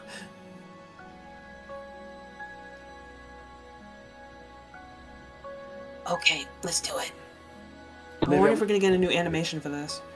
Let's see. Olivia wheels herself back towards the small play area of the park. I follow right behind, taking a short walk to examine the metal structure. The swing set looks rough, to say the least. The support bar's paint is cracking off, showing the heavy rust beneath. Uh-oh. The chins are crossed, covering sparse remnants of safety tumbling. And the seats, they're so loose and wobbly, I feel the entire thing would fall apart even if Vinny sat in. Olivia, are you sure?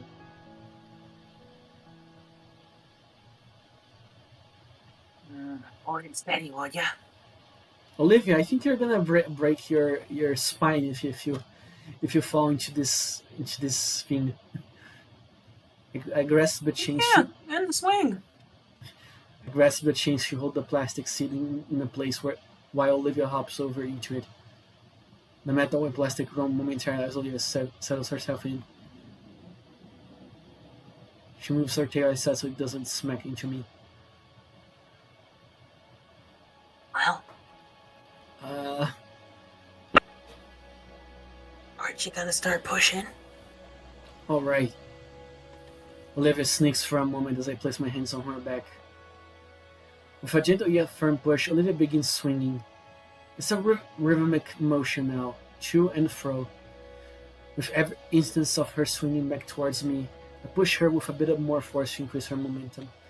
Eventually, Olivia starts pivoting her tail to maintain her movement, meaning I no longer have to assist her. So I push myself in front of her to watch as she swings like a pendulum. The creaking metal becomes a simple white noise as I look at her with ease. The cool night breeze and the swing movements gently ruffle Olivia's hair. With a cherubic smile, Olivia's eyes close as she loses herself to the simple enjoyment of swinging through the air. To see Olivia have a moment where all her cares are gone, where there's no troubles or drama consuming her, to see her truly at peace. It's an image worth 1,000 words, and one I hope to never forget. After a while, I sit beside her on the accompanying swing. Say, Olivia.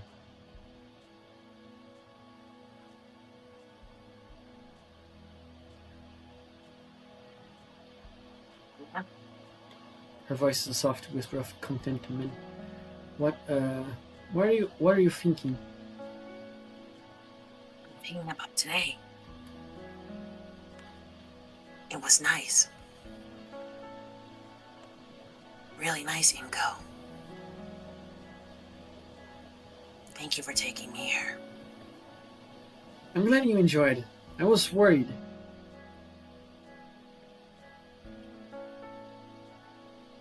Don't be.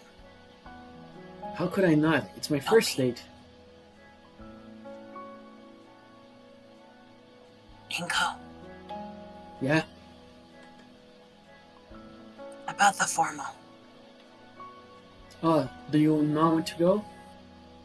Olivia's eyes open and I can see them tremble.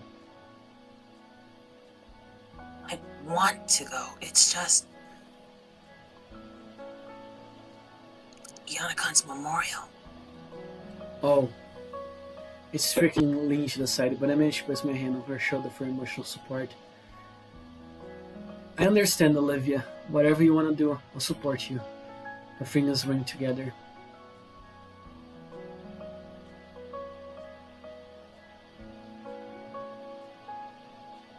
Are you loving Joe?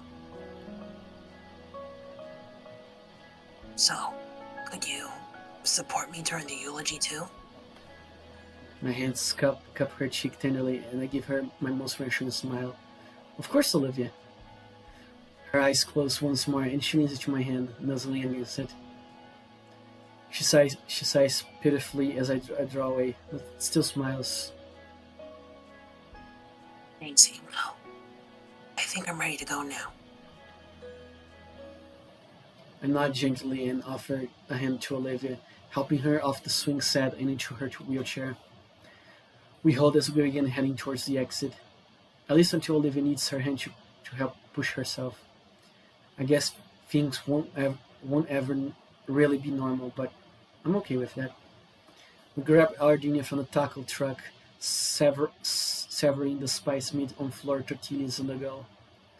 The walk to the metro isn't long, and before we know it, we're back on the train and racing back home. The ride back isn't particularly eventful, and it doesn't look like there's many people in the cabin with us. We both take the opportunity to admire the cityscape, especially now that it's reflected against the red and purple streaks that cover the sky.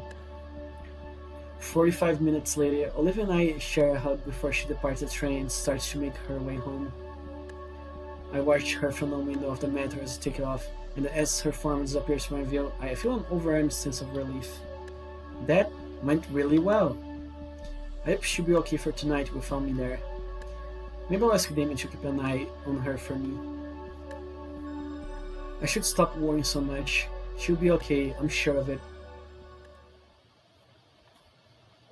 And now I can skip to the formal. Woo! Woo! This is so The formal. Oh, dialogue. Mrs. Payne's voice carries a tone of warning. New dialogue. Okay. Turning to her, I see the older woman staring at Olivia's door. What is it, man? She shakes her head with a smile just shy of uneasy. Oh, nothing. I want to make the night extra special for her, so I decided to break out my old sewing machine. We're going to tailor the dress together, but... Another shake of her head. It's fine, Inko. Was it though? What if it isn't? What could I even do if it wasn't? I nod and lean back, letting the small talk between everyone else continue. My concern only grows heavier as we wait, though, and inevitably, honk honk. That must be your ride. Oh dear, I'll go and hurry Olivia along then. My voice is quick to cut her off. I will check, Mrs. Payne. All eyes are on me. I'll question why. I'll check. Damien, Liz, can you hold the driver for a bit? Damien flashes me a thumbs up and heads out, Liz's body following after. Don't take too long, okay? Her head departs at my nod. When I move to Olivia's door, her surrogate parents follow. Sorry, but could Olivia and I have some privacy? Please. Sophia almost protests, but thankfully Randy takes her hand. Better hurry, the drive won't wait too long now. They walk into the kitchen quietly, whispering to one another. My knuckles step on the other door just high enough that Olivia had to hear it. Another couple of taps. Olivia? My fingers wrap around the handle of the door and twist. Pushing the door open, I'm greeted by sheer blackness. Uh-oh. Oh no. This is? The sound of my blood pumping is in my ears from Olivia's weak voice. Quick as lightning, my hand finds the light switch and flicks on, and I see it. Oh dear. Uh-oh. She's so sad. She's not dressed. The relief is so powerful, I have to save myself with a hand on the wall. I don't know This what might be choice 3 then, if she's not dressed. Perhaps. I don't know what I was expecting. But Olivia's okay, just... You're not dressed. Ah, wrong words. Olivia sits atop her bed, still in the clothes she wore today in school. Not a handmade dress that's on her wheelchair. It's eerily similar to a month ago how she's curled up in her sheets with wetted up paper once again spread over her bed. The only difference this time is Guts, sitting in my spot and chewing idly on one of the pieces of the paper. Aren't these delicious? Olivia picks him up, nuzzling comfortably into her plush pet. What's wrong, Olivia? The rat is set down with a heavy sigh and Guts scampers away. With my spot fed up, I sit next to Olivia. I pick up one of the crumpled pages and unwrap it. To call Mr. Yadakana a teacher is to be unflattering. He's above and beyond that. He was beloved to all. The next line is crossed out. The rest of the lines are crossed out.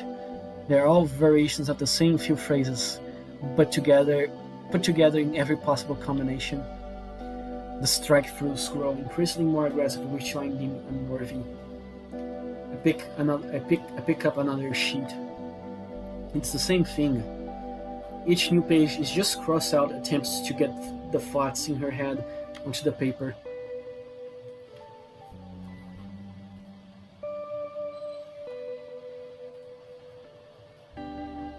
It's not that. Olivia, are you okay? It's a stupid question. No. I'm fine. It's just... It's been months and I'm still not ready to say goodbye. Meanwhile, everyone else has moved on.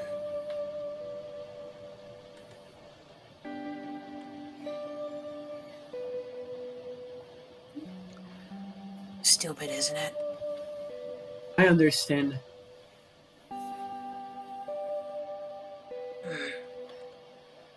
You don't have to give a speech or anything if you don't want to. Olivia sags and sways until her head is laid softly on my shoulder.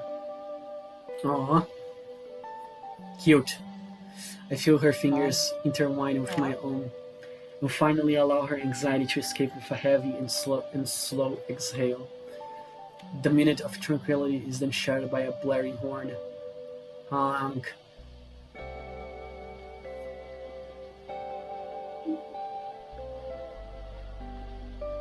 What is that? Oh crap. I take my phone out to see the half-dozen texts from Damien and Liz, all of them expressing my need to hurry up. Okay. Okay, that's you, MJ. Okay. That's Damien. Okay, come on, hurry up. Everything okay? Hey dude, you there? Go without us. Something came up. We're gonna do something else. Yeah, this might be choice 3 then. Alright, take care. Man. With that weight off our shoulders, I let my phone fall onto the bed next to us. I told them to go on ahead.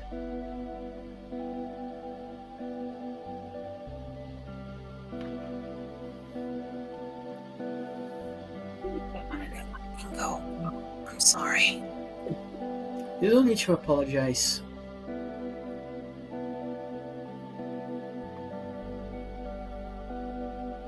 No, we spent all that time getting ready, and Auntie even helped me with the dress, but I can't do anything. Come on, Olivia. Don't worry about it. I don't need to go to the winter formal. I just want to spend time with you. And we can still do that. Still, I don't want to sit around here. Not again. Well, we could go out somewhere. Any ideas? Nothing comes to mind. We could just take a walk around and see what happens. The Christmas decorations ought to be in full swing now, if nothing else. It takes a few moments, but Olivia's eyes slowly begin to line up. Oh, that sounds a little fun. Besides, I'd hate to waste a night with you all gussied up like that. Her sultry grin grows as she eyes me up and down. I'm blushing. I can tell I'm blushing.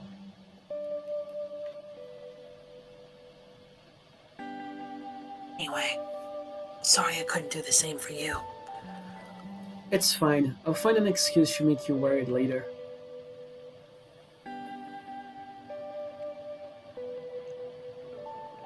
You want to go now? Yeah. Could you help me up? Sure.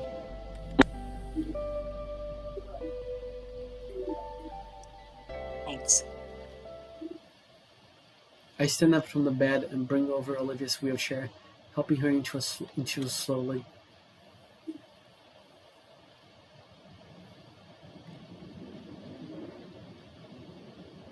Let's go.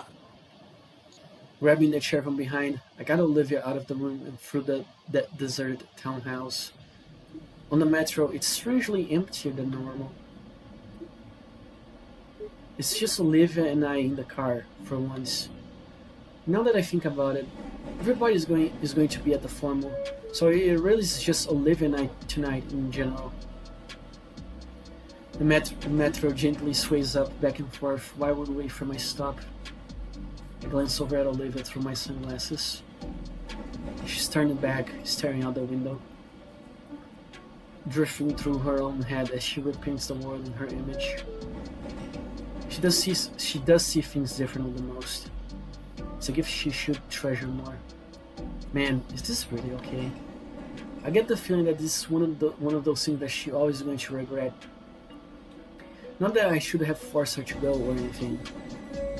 Still, I should probably try to do something about the situation, but what? Our stop is in another 8 minutes. My head's filled with thoughts of my empty home, and I consider, is that where I should bring her? Some lonely, isolated place? Maybe. Okay. A slapdash plan forms in my head. It's pretty stupid, honestly, and I have been making up as we go, but it'd be infinitely better than letting Olivia just hide away more. 5 minutes. Olivia doesn't seem to be paying attention. Her head is turned, eyes focused on passing scenery through the window.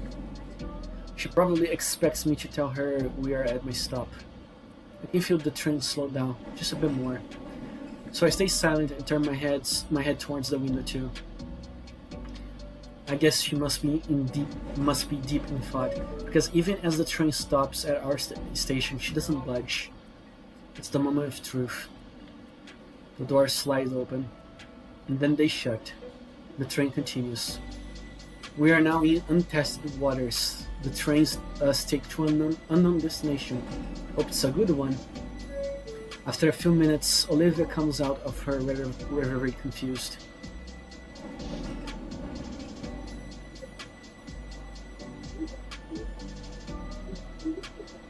Wasn't your stop? Oh, was it? Whoops. Oh well. Oh, wait. It's gonna be hours before it loops back around. Well, we can get off at this next stop and wait for a different train, or take a taxi back. No biggie. You don't seem that surprised. Well, I'm looking at it like an opportunity. We can do something neat, something neither of us are expecting now, right?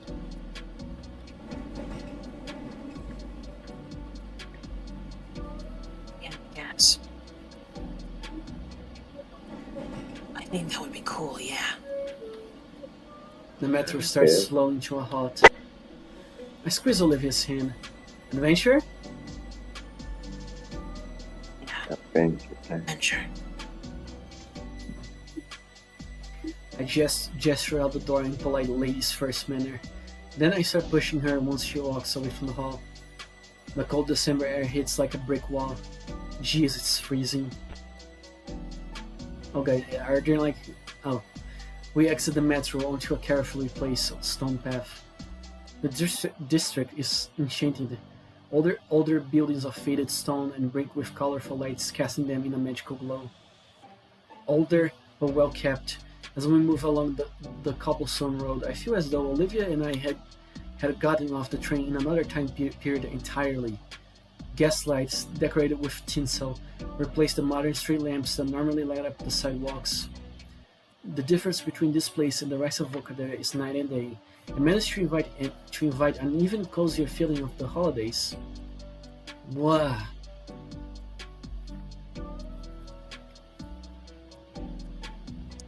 It's the city's old financial district turned tourist spot. Hard to believe that it's managed to stick around after all these years. You have been here before? Ed took me once. So what do they have around here? There's some restaurants and shops. The usual stuff that any tourist spot's gonna have. But I think there's a few small art exhibits around here too, if you want to see those. Sounds good to me. We continue walking down and admiring the district side by side. There's a few other dinosaur folk around the area, but it's noticeable clear that we're all wrapped for the sake of heat retention.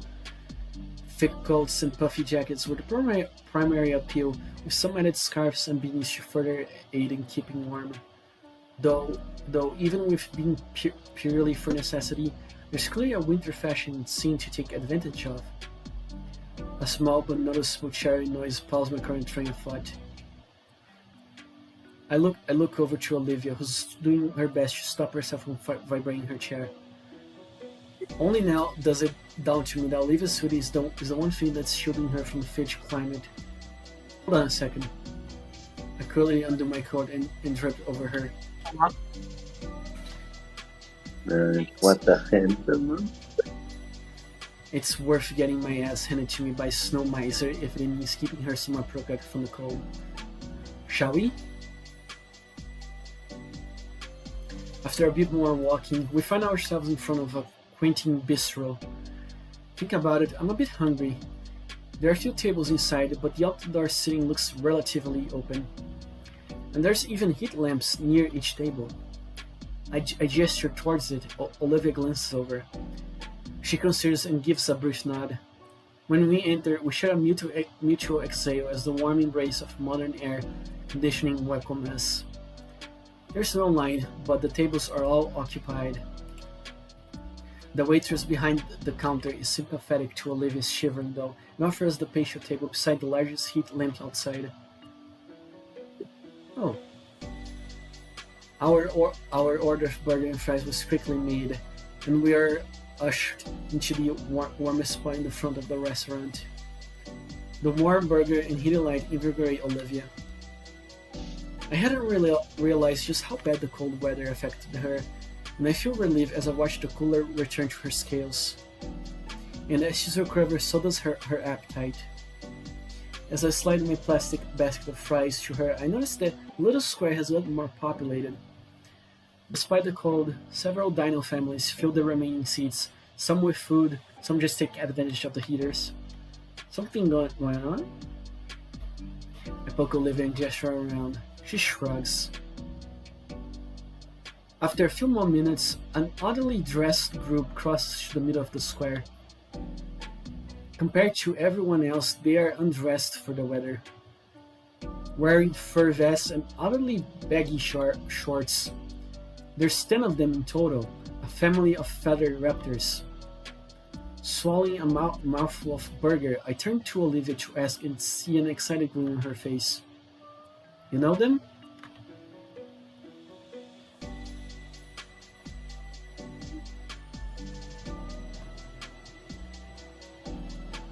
Forgot. It's Friday night. There's always some live performers here.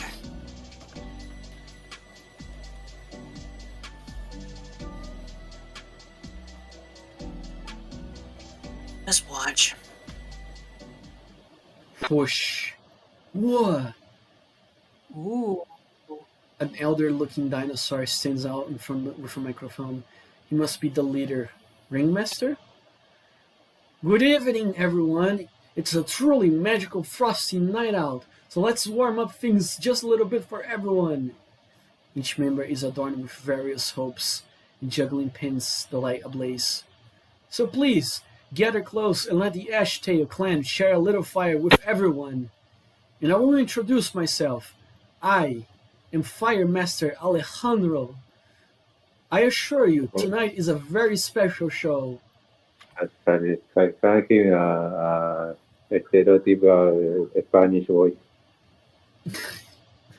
They continue setting up. A sign is placed nearby with their socials on them. I do a quick search and wow, with this kind of numbers, there must be quite a spectacle to garner an online audience of this size. Several shoot tug away from their pants and sit on the berm set with rope one of the members has laid out. It makes me just a bit nervous, but they're professionals, I hope. We begin with the traditional Bateria del Fuego. Sería del puerto. Bateria del Fuego. A drum beat starts playing from a nearby amplifier. It's a steady, strong beat, no doubt meant as metronome for the group. After a few seconds, the troop begins dancing. Road spurns a flame, creating wheels of fire that they ran about the square. The crowd cheers as the embers sweep by them. The fire master, a grandfatherly-looking dino, is the wildest of them all. He whips a pair of chains, the end of which are ablaze, and he spins them about his reckless abandon. The man alone is a variable firestorm among the rest of his troop, even going as far as to let the fireballs bounce off his body to create more unique flaming shapes. My steak fries abandoned as Olivia is entraced by the live performers. Her silver eyes wide as she takes in particular performer as he twirls about with flaming fans. Actually, looking at all the performers, they're all raptors. It's a family trope.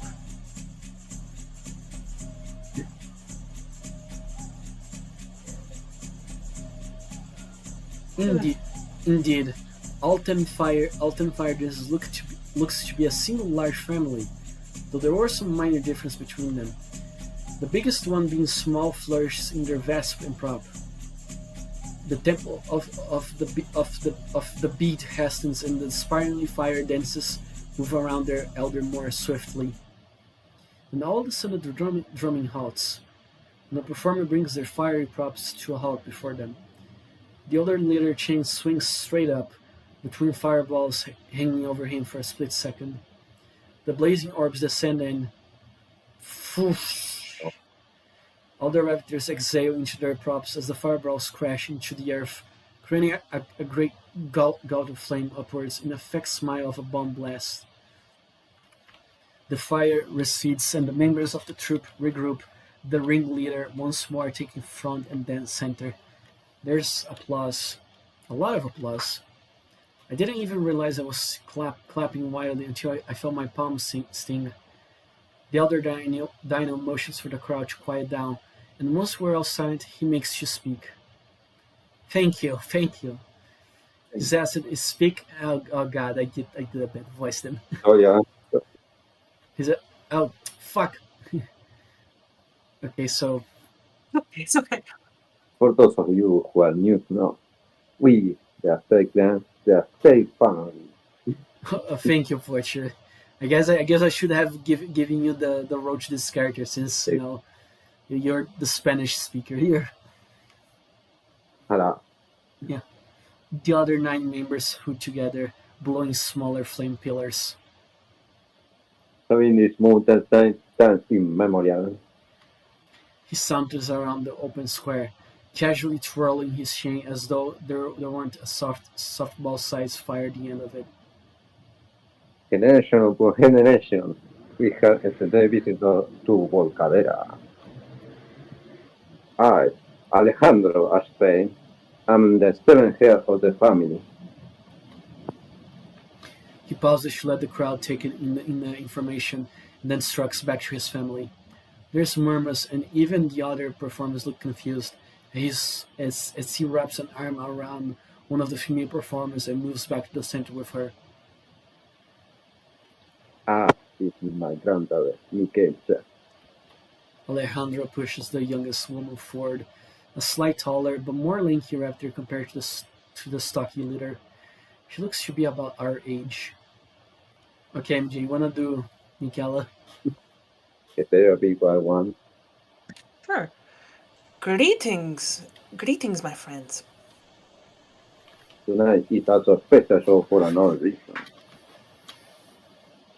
It marks the 26th year I have led this group. It's quite a lot. It's not hard to tell when you are getting gray hairs, when so much of it tends to swing right off. He pauses for a chuckle from the audience. However, the sun of time stopped for no one. So, that being said, it's time I step out of the spotlight and have the new generation dedicated to vaccines. And as I take my leave, it is a great honor for me to declare that she will be joining the ranks proper. I have told her everything she knows. I am proud of her. So please, welcome him and expect great things from her. For she will be inheriting the title tonight. Okay? Eh? The entire family is whispering to one another now. This isn't staged. Ah, Mikesa, you are aged now. 25 years to this day. My own grandfather has bestowed upon me this change of leadership on this very spot. The crowd oaths. And on this, my Ooh. 25th year of performing, I think that you are ready, my granddaughter. The chains finally stop spinning, Alejandro now holding up and presenting them to the crowd, and then his granddaughter. Go on, the crown, she awaits. Michaela hesitates, her hands shying away from the chain as though it will burn her. She looks nervous.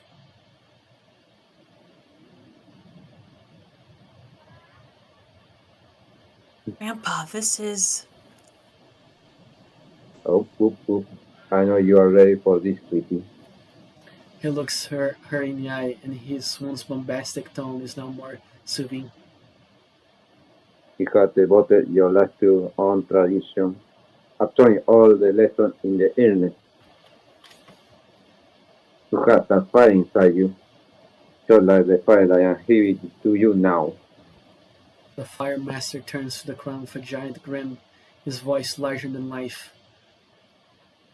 Do you agree, my friend? The thunder of cheers and clapping echo, the crowd fully invested in the family ritual taking place. Someone starts chanting her name, and soon enough, even Olivia and I are chanting with them. Michaela, Michaela, Michaela. Our voices invigorate her. With a loud and triumphant whoop, Michaela takes the chain from her grandfather. The balls of flames spin once more, far more wildly as she hollers uproariously along with the crowd. Yes, Miguel. Now is your show to run now. The old dino meanders back with the rest of his family. Take up Michaela's abandoned baton before taking a seat amongst the crowd near us. My friends, with great honor as the 8th head of the Ashtails. The other 8th performers once more exhale tall pillars of flame. Let the show continue! With a graceful somersault, a new drum beat blares through the speaker, and then there's begin to move in with their flaming drops. The new member moves with elegance. She's clearly had a lot of practice.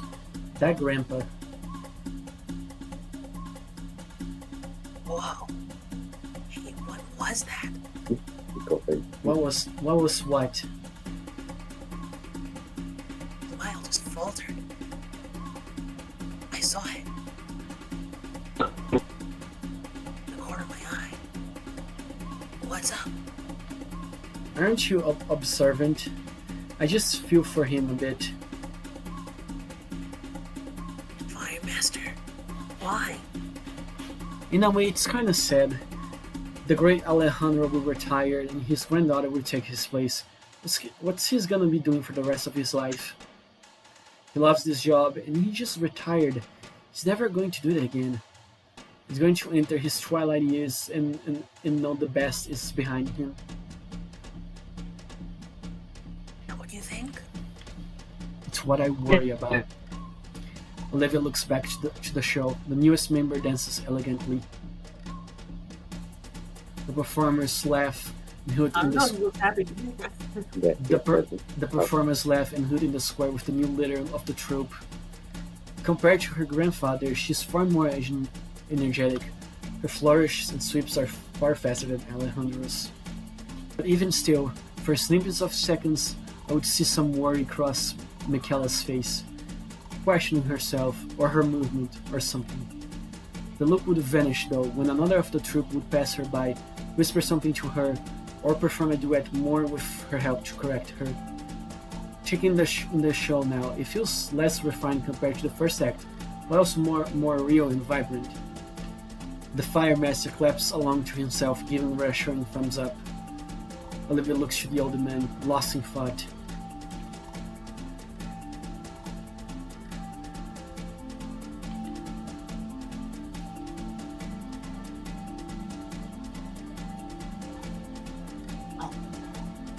I can say it again, MJ. I didn't hear. Damn it! Third time's the charm, I guess. Well, Remember, Discord is stinker, the big stink. maybe there's a little truth there, but I mean, look at him. Does he look sad? No, he looks like it's the best day of his life. He's really happy for his granddaughter. That he taught everything she knows. Ooh. Everything he learned from his father.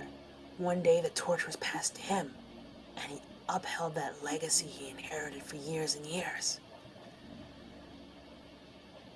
He had an amazing career, and he raised her so he could trust her. And now, she's ready to do all that herself. Again, it's a matter of trust. You don't think someone as old as he is isn't able to tell?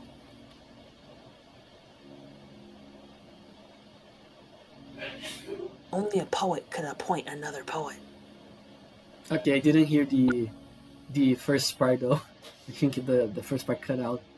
Damn it, Discord, why? It's like an old tradition, you know? Only a poet could appoint another poet. Things change. People change. But a talent or a craft, it has to be passed down, or else even the little things become impossible to do. Alejandro knew his craft well enough to perform for 25 years. And look at Michaela. She's performing just as well as he did. He knows better than us, Inko, so I don't think he's wrong for wanting to pass on his legacy. Pass along everything you know like that to someone you love. It's to grant that person their purpose. That's why he's happy. Life's full of uncertainties. To raise someone up to take your place is one of the biggest challenges. Moving forward with no fear of the future at all. Making it so even the apprentice can become a master and pass on what she knows just the same. Biggest challenge turns into a great blessing. Keep going even when it burns. Always moving to final victory. In the end, he won. I wiped the tear from her eye. She leans into my hand. Somewhere in there, something changed. He started referring to two people. I want to tell her, but she knows. I think I'm ready. Inko. Inko! I got it! You got what? I really can't explain it right now. It's more of a feeling. It's like a flame. Wait, We need to get back. What you were waiting for, let's go. She yanks my arm and starts burning rubber towards the direction we came from. Olivia, go Oh where? my! I wonder if this is actually ending 4. The key was very Formal, dummy. What? She races back off toward the metro station before I can even finish my question. Wait, the eulogy? I take off after the uneven cobblestone, making catching up very difficult. As I pass the propped up sign, I stop, yanking a 20 from my wallet and dropping it in the tip box for the Ashtails. The little girl standing by beams at me with a toothy grin. I'll meet later. Can't get distracted. Where is she? Aha. I catch up to her, still speeding towards the metro station.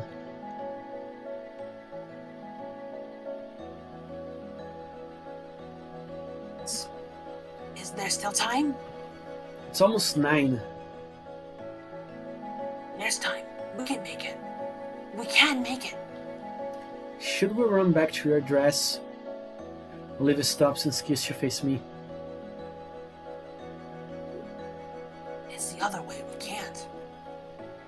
Both our head jerks sideways to the boutique we're stopping from. Our hearts skip a bit. In the distance, the familiar sound of the metro's arrival. We have maybe a minute. You got $200.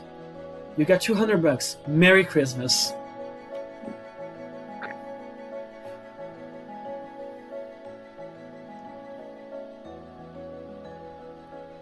Thank you. Come on.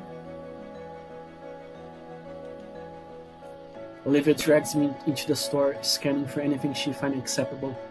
What kind of dress do you want? I don't know anything about dresses. Shit. Okay. What's your favorite color? Green. The fuck do you think? Of course it is. Shut up. You know this fashion shit. You pick something. Okay. Time slows as I scan the shelves, cataloging all possible dresses inside. There's about 3 green dresses on display. The lime hard bust wiggle dress looks like something I heard on, and the Grand Verd's classic wrap dress aged faster than the wine guzzling when that made it, which leaves the newer little true's deep green dragon perch kimono. This is a little.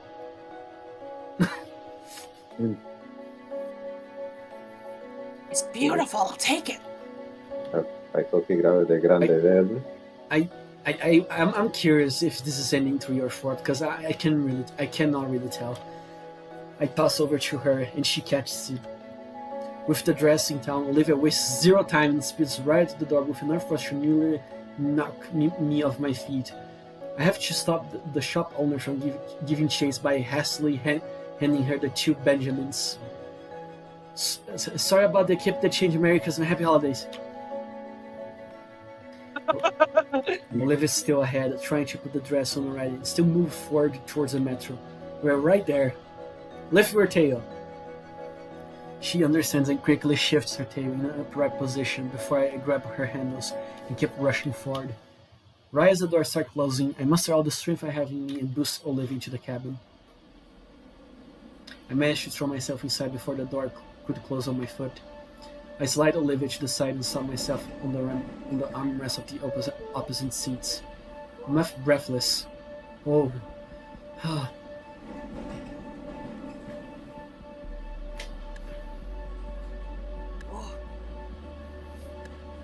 Oh, The heck you're out of breath for? it's dense. Are you alright? I wonder if Ben is gonna screw us over because Inko literally told Ben to shut the fuck up, literally. Oh boy, I would hope not. I would say just the fuck up and I 1 million times in Yeah, I'm fine. I finish catching my breath and sit in the seat normally. Olivia moves into her spot and keeps struggling to put her dress on. She tossed me her hoodie. Olivia, you're putting your dress on a fucking metro. Come on. There's Don't- no idea. Don't get naked on the metro, How please. does Yeah, like come on, it's a public space. how does it even work? Olivia waves the kimono around like a signal flag, confused as to what goes through the air. Here, let me help you out. I brought a smoking jacket a while back. Shouldn't be too dissimilar to wearing one of these, I think.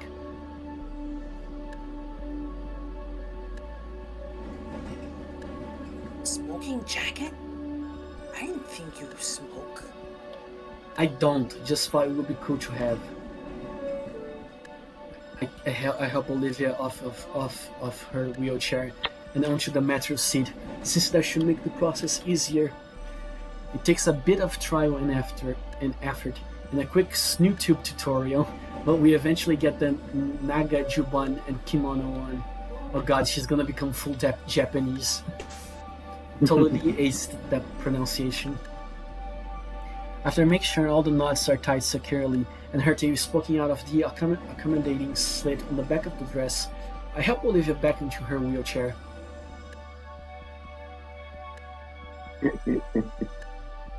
Wow. How do I look?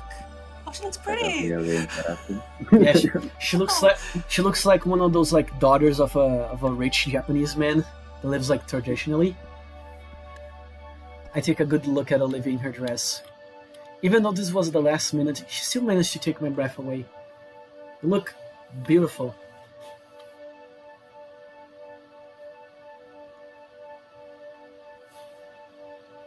You're just saying that. I am, and it's the truth. Kimono, Olivia. Wait, you still have the tickets? I reach my back pocket and pull them out, offering her to see. She takes one and stares intensely in her hands, as though it were gold.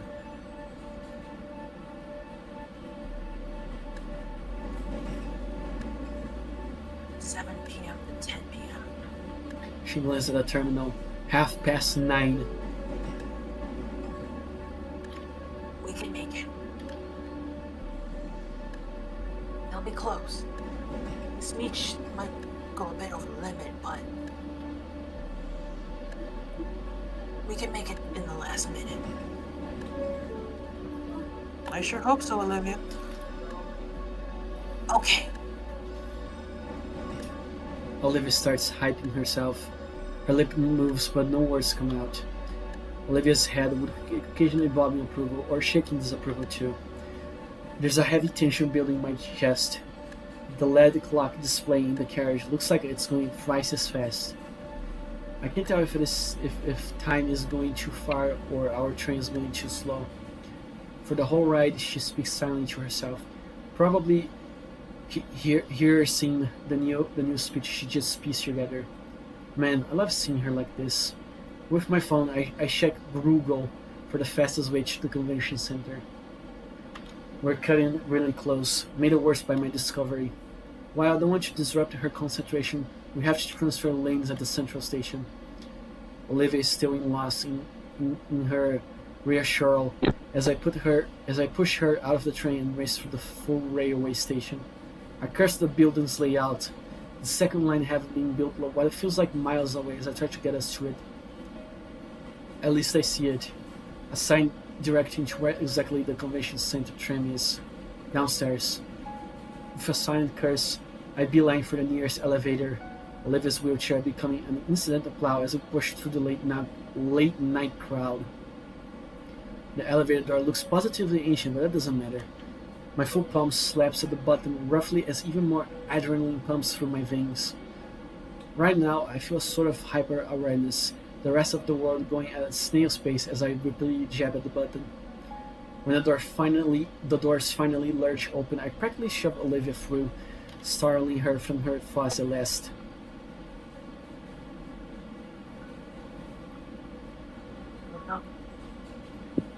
We're going to make it. Hey, go! All at once, I feel my energy plateau. Something heavily against the handlebars of Olivia's chair. My body finally registered how hard I pushed. With a guess, I'm floored completely. My lower body feeling excessively heavy as the muscles within my legs wail in pain. When the elevator doors reopen, Olivia thankfully wheels herself out. I hang onto her handlers while I drag my feet after her. The transfer train is there, thankfully. We're going to make it, Olivia. You said that already. Inko, are you alright? I don't think they're gonna make it. She peers back at me over her shoulder. I simply smile and wipe the sweat from my brow. I don't with my think so sleeve. either. They're trying.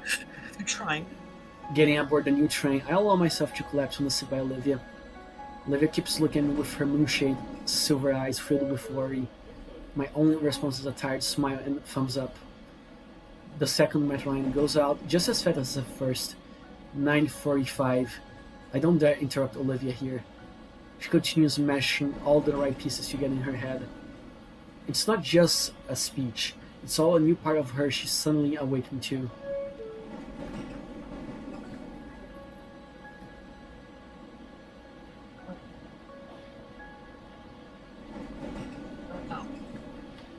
I glance over.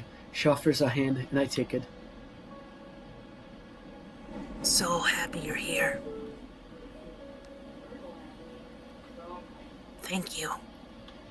I gently grasp her hand for the rest of this metro ride. Eventually, we pull into the station. We're here. 9:57. It's right outside, a straight shot to the front door. The door's open, and a few couples start exiting. That's fine. People leave these things early all the time. A tinge of fear mars Olivia's face. I give her a reassuring smile and start pushing her out, passing the inflow. The convention center is just up ahead, covering what must be hundreds of feet worth of sparkling fairy lights. A 10-foot tall Christmas tree stands near the entrance, topped with a star that pierces the night sky. I turn the corner into the parking lot and I hear of mining couples entering cars or walking past us to the metro. My pace slows to a walk. We can't have been that late, could we? There should be a few minutes to spare. There should be. As more couples trickle out the door, a tired figure stands at the door. It's Ben. He's holding the door open for a few more couples. I stop in front of him, and when he notices us, he stops and stares. Ben, what? What are you two doing here? It's over. Go home. You need to do the cleanup. But the formal, it ends at 10. Ben raises an eyebrow. Everyone should still be in there, just getting ready to leave. I peek past Ben. The place is nearly empty. We need it to be out by 10. It's 2 minutes past. It's 2 minutes past. No. Look, Ben. It took some time, but trust me, we got it. We can call everyone back. Use a speaker or something. So that Olivia will do a last-minute speech. A last-minute speech. Are you fucking kidding me? Olivia, you made a commitment. You failed. Again. Uh-oh. Like always, you throw this pity party for yourself, and someone else has to pick up your slack. You couldn't even drop the act for Yatacon? Well then, Olivia, you won. You abandoned Yatacon so you could run away with your boyfriend and pretend nothing ever happened. Congrats. Dude, holy shit. What the fuck is wrong with you? I get up in his face. Olivia tugs softly on my sleeve to pull me back. He sighs. I'm not getting worked up over this. You got a speech? Okay, let me hear it. Be your audience, Uh-oh. No. Frilly, I'm moved to tears. Ben, what's cutting to you? Nothing. Just leave him be for the night, okay? And Olivia, stop looking at like that. Just that, man. Uh-oh. He takes a step back and lets the door close. I feel Olivia's constant tug on my sleeve. Man, this is not a good end. This feels like another bad ending. A deep exhale. It's not worth Or it. that. And The walk back to the metro is silent, from us at least. The chatter from the couples around us is lively. Tales of a night well spent. How fun it was. Impromptu plans being made to visit each other's place for the night.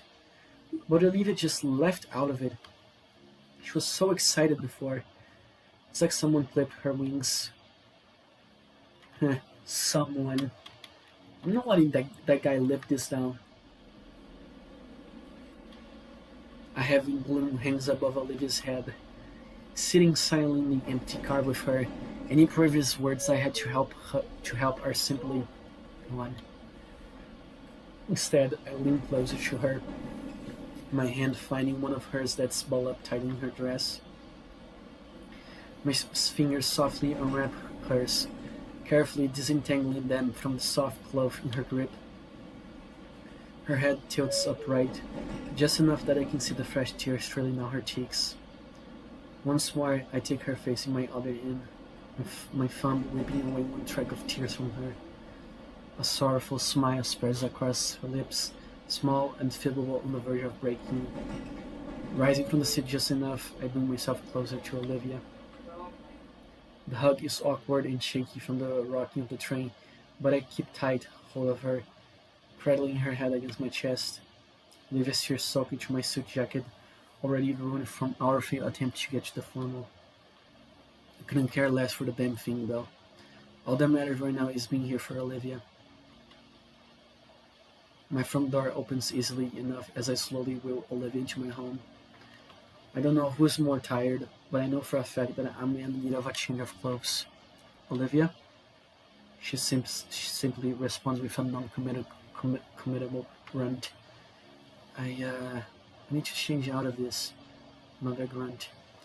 With a gentle sigh, I set Olivia's hoodie on her lap. I'll take you to the guest room so you can change it, okay? A third grunt with a nod. After I bring the girl to the guest room on the ground floor, I scale my stairs slowly. Once away from Olivia, I finally feel the full weight of all my exertions tonight. My arms feel leaden, my legs are a wobbly jelly. The want to just collapse and sleep drops finally on my shoulders. But I find the strength to haul myself into my room. It's a struggle to remove the sweat-soaked cloth from my body. Removing the under shit almost made me slam face first into my wall.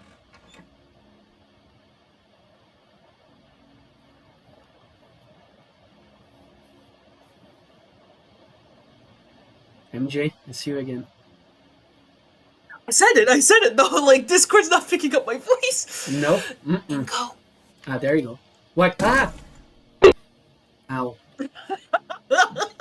The cool hardwood of my floor feels amazing on my scalding hot back, even if my tailbone feels bruised. Olivia is kneeling in my doorway, back in her usual hoodie. Seeing her concerned looks helps to dull the pain. I'm fine.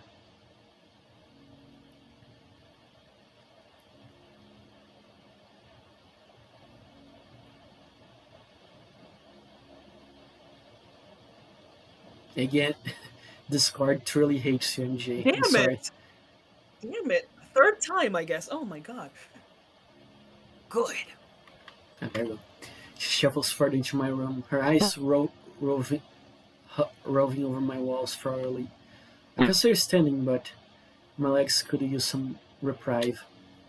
So I simply reach for the clean shirt I set aside and slide it on swiftly.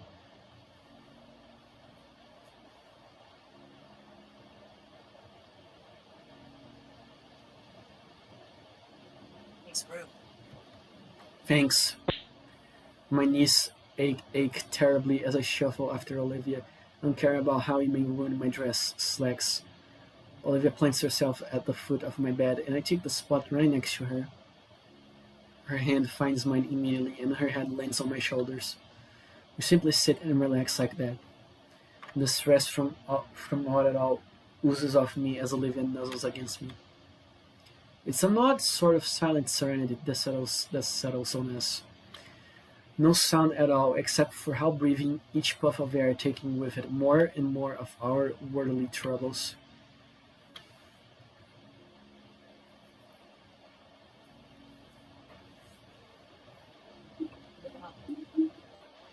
Her voice is soft and steady. I'm sorry Don't scare me. about tonight. It's all my fault. I lay my hand against hers and shake it in rejection of her statement. It's fine, Olivia. I don't blame you for anything Ben said. But if I had realized sooner... I shake my head again. What matters is you figure it out. And I'm sure that Mr. Yarakan, her breathing hitches at his name. I mean, you understand what's important, yeah? Her head bob of agreement presses her silky hair against my cheek. What matters now is that we are together and enjoying the rest of the night, okay? She bobs her head again, and I can feel her anxious sigh escape her. So, what do you want to do? Watch movies, or maybe I can show you some of photos, or...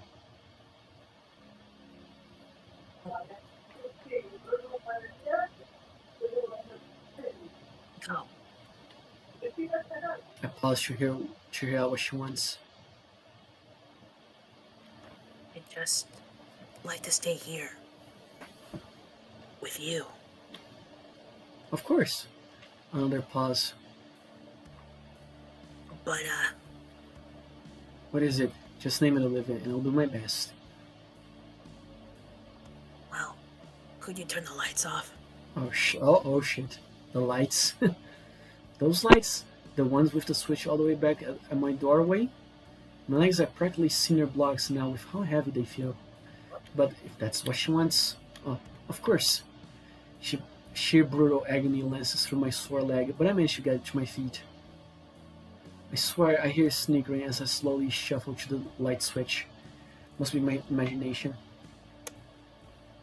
Once I manage to get to the walls, it's a simple matter to flick the switch off and douse my room in evening darkness. There's a gasp from Olivia, and I can just manage a turn without collapsing on myself. Olivia?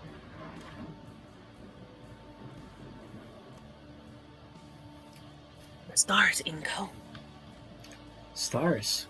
In the dim moonlight filtering into my room, I can see Olivia's head turned towards my windows. Huh. No wonder they made suburbs out here. I guess. Olivia shifts back to her knees and moves to my window. Wow. You like stargazing? Wish Dad used to take me out.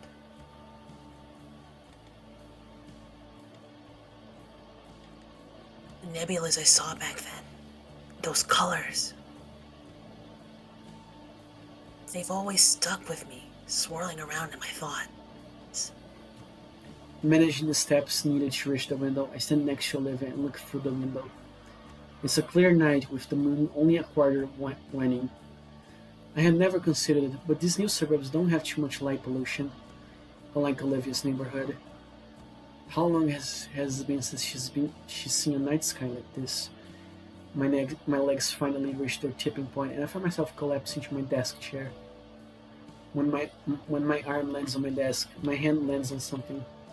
Oh, it's my camera. Say, Olivia.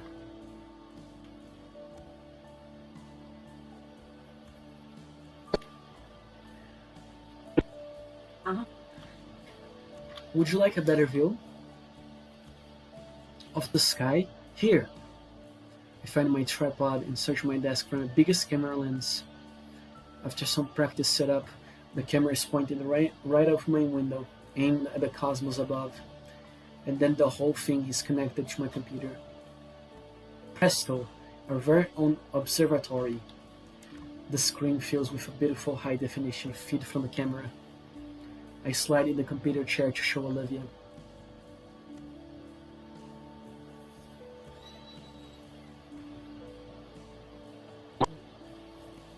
What? Want you come see? I move to get out of the chair so she can have a turn. But in a flash of a movement betraying her tired exterior, Olivia forced herself into the chair right on my legs. Feeling her weight pressing to me, it's Nice. It's really nice. I carefully aim the tripod, bit by bit, aim at the various size in the sky. We see a distant nebula swirling around in blue and purple. It's only barely visible, but it's there.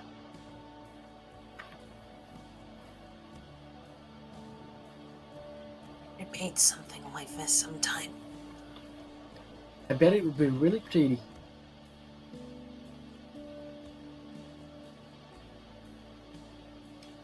I don't think I could do it justice. You don't think so? I like to see you give it a shot. I catch something in the stream for just a second. Hold it. Slowly now. I know I just saw something. Whoa. Is that? I think it is. A shooting star, up close for us to see. Nobody else in the city gets to see this. Beautiful. You want to make a wish? Olivia thinks to herself and turns her head to look at me.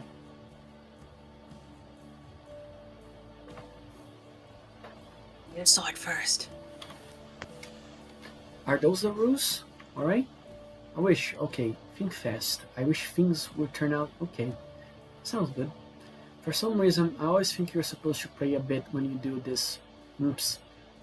I look away from the monitor and smile at Olivia.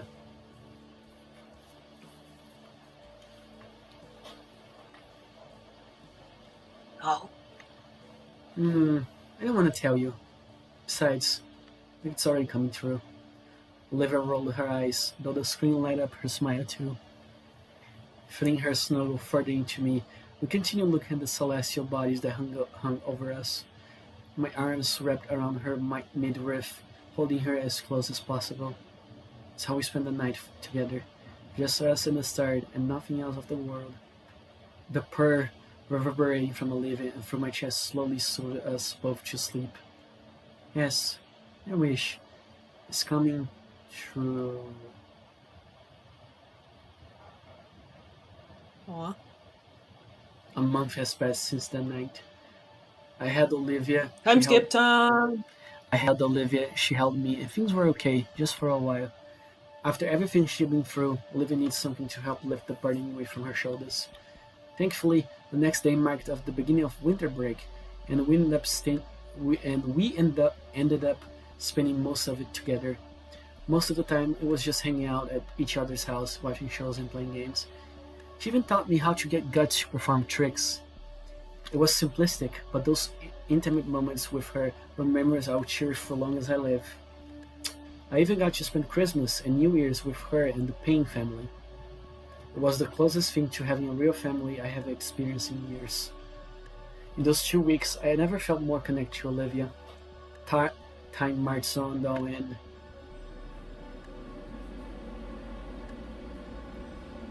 the future draws closer day by day. The first semester ended last week, and this week, along with the new syllabus for this semester, we have also been giving our college prep packets. Oh, they're in college now. Nice, nice. Along with a number of different application forms. Are they? Yeah, he said. I think they're applying. Like they're not like he said the first semester of like high school. No, he said college. There's so many that my cramped bag can't fit them. Looking through the varying sheets, I felt confident in most of my Not only a choices. month passed though. Most of which are within the city, and I hope. Oh, here's my stop. Holding the two overfilled folders to my chest, I make my exit and head for my usual destination. Minding numerous papers in my arms, I gently push open the door to the Payne residence. It's open. I know, Rainy. Thanks. The head of the household and Vinny are at the dining room table, working on his homework together. Hey, Inky, Livy's in her room. Vinny, stay focused. Thanks, Vinny. I ruffled the little Dino's hair as I passed him by. Pushing through my girlfriend's bedroom door, I come to see her. Oh, look at me. It's perfectly fine for me to ignore your frames and one-shot you with some bullshit oversized bird-looking sword. Raging once again at one of her laptop games. If it makes you angry, why don't you switch to another game? No, I'm almost enjoying my anger. She snorts and shuts the game off, twisting around so I can hug her on her bed. Rainbow. Hey. Olivia sweeps her laptop aside to give me a room. I allow my backpack to drop to the floor and set one of the overpacked folders on Olivia's lap. She grows and flops backwards.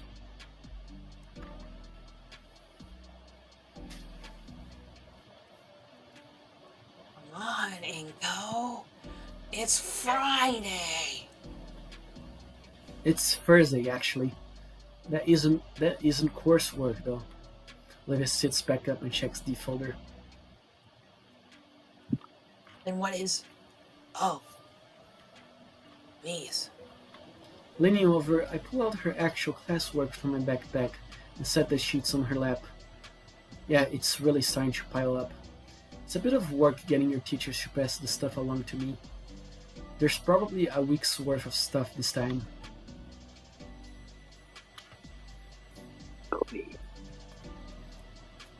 Rovi.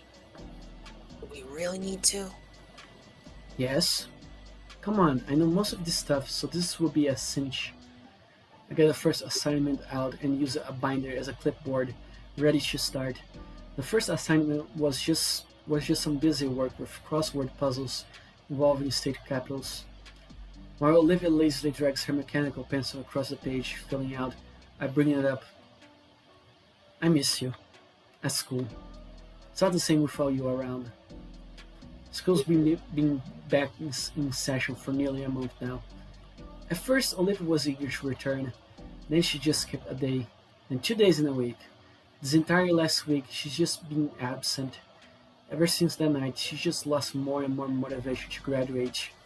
Oh no. So you're still in high school? Okay. It's the least I can do to try to stop it. I'm willing to help her here. Damien and Liz miss you too.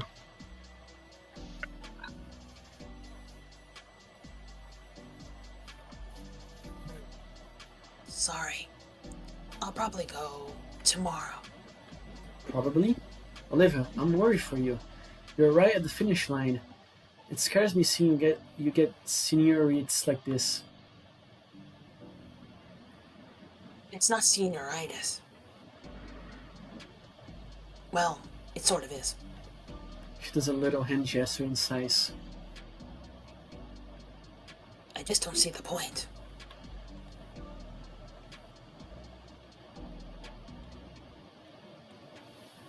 Nothing I'm going to do benefits from a high school diploma.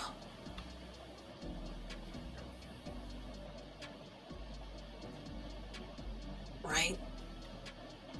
I don't think that's true. You can't be too sure of anything. Olivia blows air out of her nose.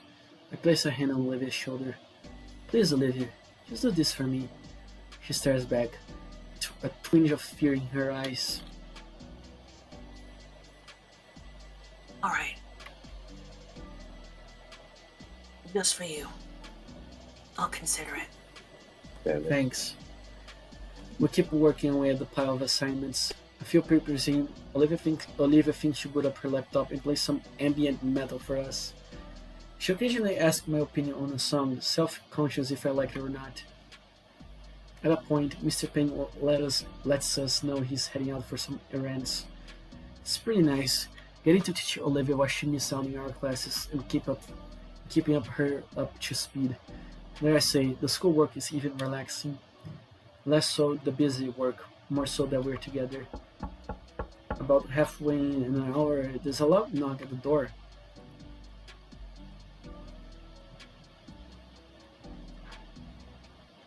Doesn't sound like anyone's here to knock. You can tell? Yeah. Could be a package delivery. I'll go get it then. I give Olivia's shoulder a little rub while I get up. She tries nipping my sleeve. It's still pretty cold out, so I shouldn't take too long to get it. If it is a package, it may be something that's not good to leave out. I open the door. Oh. What the fuck What's are up, you doing friend? here? Hey, Inko. Instantly, my enthusiasm is drained. What is it? He started to shiver in the freezing, huddling to himself. Look, Inko, can I come in for a moment? No. What do you want? He sighs. Listen, I know things didn't go well when we last talked.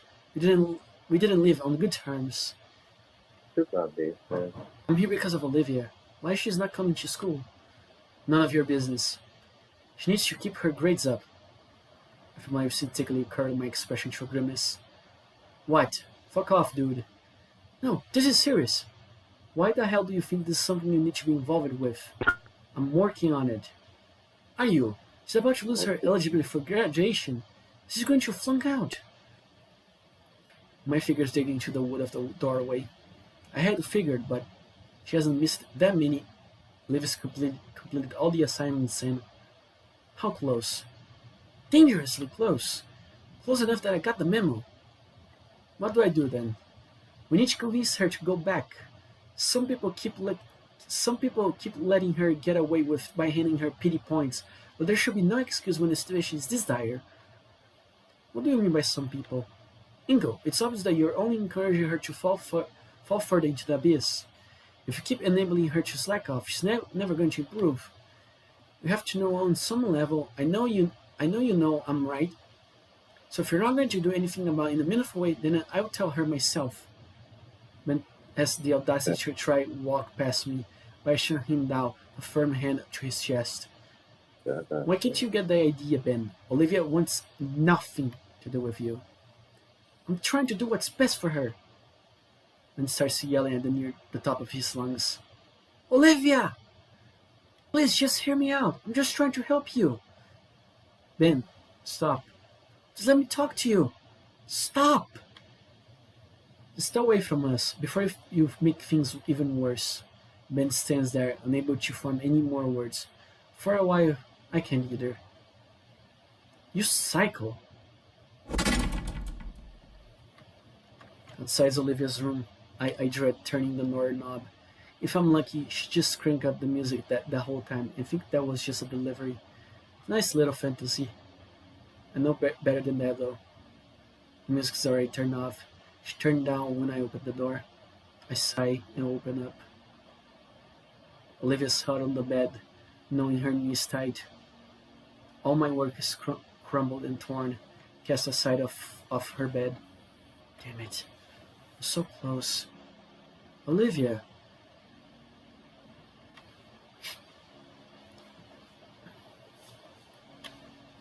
Alright, Oh no. He sighed again. I can't. I ignore the sound of paper being crushed beneath my foot. My arm slowly wraps around Olivia, drawing her to my chest in a gentle hug. Through her wobbling gasps of grief, she whimpers a mantra of apologies. We were so close, I think. Biting back a frustrated growl, I started focused entirely on comforting Olivia. We were managing, at least. Today would have been the day. But Ben, with a clearing shake of my head, I return my attention to Olivia, who has finally quieted down. Olivia. Her arms hold her legs more tightly. It will be fine, Olivia. Her arms ease.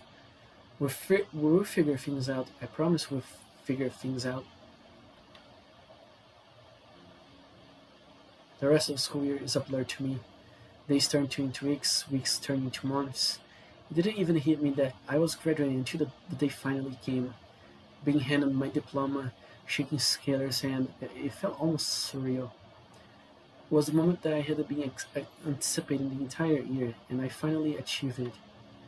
Although it didn't feel quite as fulfilling knowing Olivia was sitting with the audience rather than beside me. Regardless, I don't have time to dwell on the past.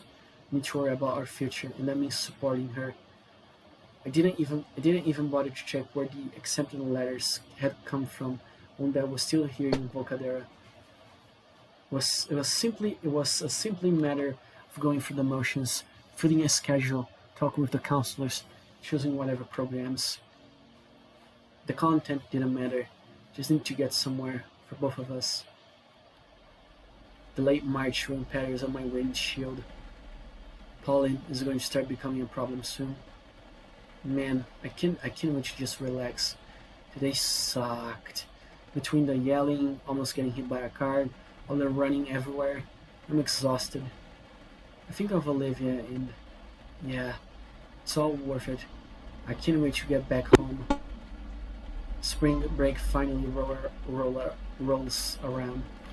All my coursework is finished and submitted just in time, and I even had the time to compose cordial well wishes to all my professors.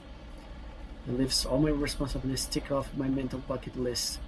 The next 2 weeks are completely open for the two of us to enjoy. It's been a while since we were able to go out somewhere. Maybe they should plan something romantic. Maybe something to get some real fresh air and take advantage of the weather before I end up congested. Like camping. That'll be a lot of fun. I entertain myself with the spots for the rest of the way home. The lo-fi hip hop station currently playing helped a lot too. Olivia's recently got into it and wanted me to give it a listen.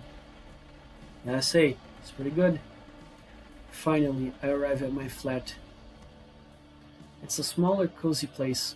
Not that I can afford something more luxurious, just something that spoke to Olivia and I. I shift the car into the park and pull the key from the ignition, signing in relief. And it looks better than the older apartment from ending 2. A small staircase ladder, and I am at the front door, unlocking it quickly and stepping inside. It's quiet as usual. Livy's usually working around this time too. I quietly push her door open. She sat quietly of her drawing table, carefully painting a dramatic landscape. The colors of the digital screen shine off her visage, her gentle smile with all sorts of exotic colors. I caught her a good time. She looks stunning. Seeing her hard at work, combined with the ambient lighting in the room, is a painting all in song. When she sees me, the corners of her mouth pick up. There's a bit of that sparkle in her eyes. She waves to me and mouths a silent message.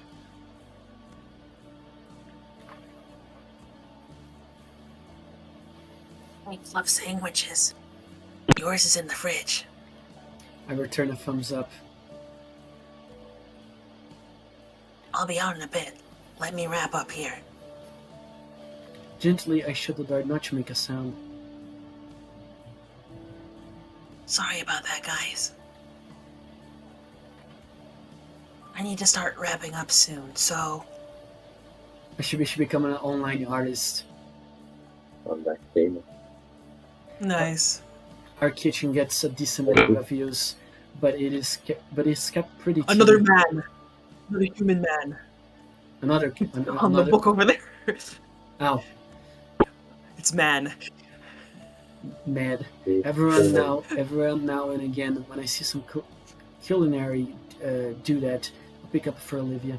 I open the fridge. Inside is a leftover pizza box, a half gallon of milk, a stray can of soda, and some dwindling bags of fruit. I guess Olivia used the last of our actual food for lunch. We need to go shopping soon. And of course, the sandwich Olivia made. Wrap it up all fancy for me. There's even an olive spiked through the top with a toothpick.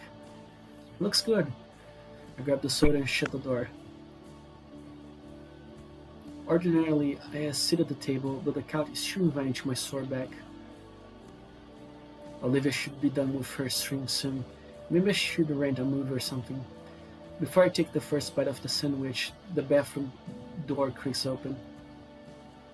In the corner of my eye, I watch as my girlfriend tries to surreptitiously sneak towards me on hands and knees. While she has a miniature Gator skin bags beneath her eyes, I can clearly see the mischievous glimmer in her mirror-like irises.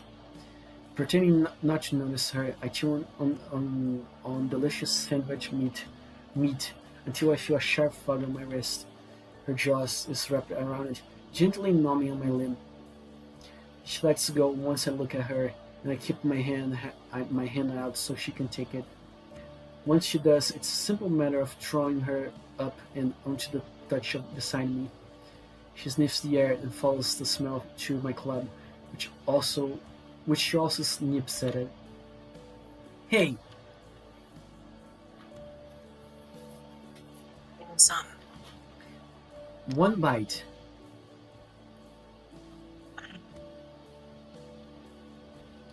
One human bite.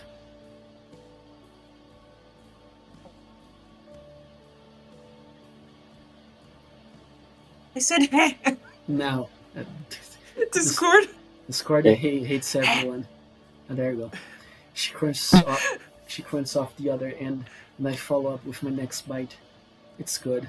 Liv's cooking is always wonderful. She's definitely upset about something. Hey, something got you down?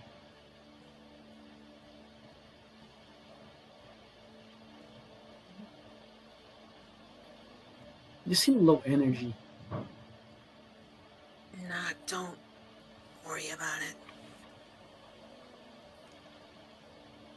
Just some heckler when I was wrapping up the stream. Don't worry about it. How was your day? Oh man, it was nuts.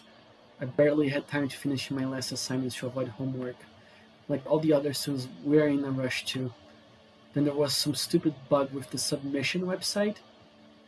Really exhausting day. And some prick nearly rear-ended up me with his pickup. Ugh. But I did get my schedule cleared. This spring break is all your hours. Oh, nice. Oh, they're sharing like a college dorm together? I mean, kinda, but Olivia doesn't do college, so. How was your day? Okay. Oh, I just streamed. All day? Nice. Have you reached 5,000 followers? Yeah, I did. Oh, she's ranking in the numbers. Woo! Remember, Olivia, if you want to become popular, Yeah, I did. always draw a part. Always draw the porn. That's nice. Hopefully her career really takes off soon. Truthfully, I worry for her a bit. Oh yeah, I was thinking we could arrange a day out sometime. Go on a little vacation during the break. Yeah. Yeah, does that sound like fun? Mm, Come on, we need to get out more. why not last week?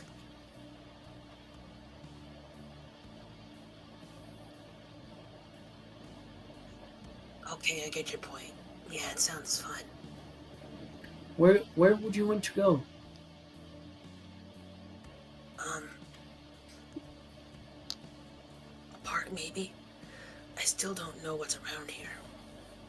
I think there's a few public parks around. It would be like when we saw the bluffs. Oh, you know what? We haven't ever gone back to Volcadera.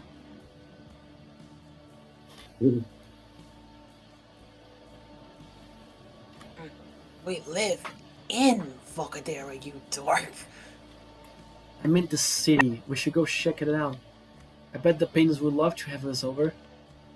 Levi flinches. What do you say? Little trip down memory lane? Only been a year. I think it would be fun to feel the coastal breeze again. Not yet. Levi fidgets. I don't want the Pains to see me yet. Why not? When I left, I didn't leave on the best of forms. I could tell they were unsure if I'd ever make something of myself and make things work for me. Heck, I wanted to prove I could before I left. But now, it's been a whole year. And what do I have to show? I don't even make enough to cover my share of rent. Olivia, My hand lays atop of her and curls over her fingers. Would Randy and Sophia care?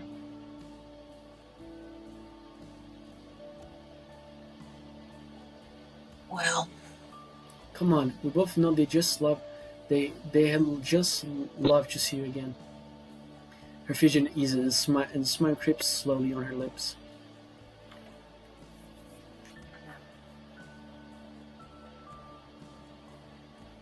yeah, There we go. I guess. I'll shoot them a text later, okay? She looks up and nods happily. After that, then, I don't know. How about camping? I can look into local campsites.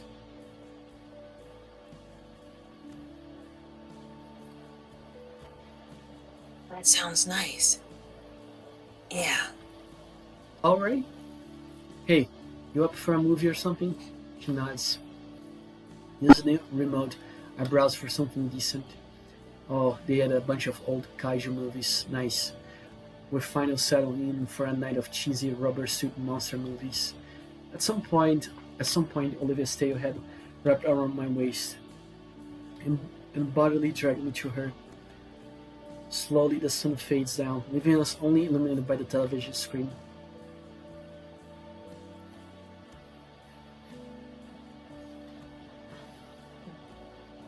I'm sorry, Inko. For what? Well, My arm wrapped around her shoulders pulls her as close as possible.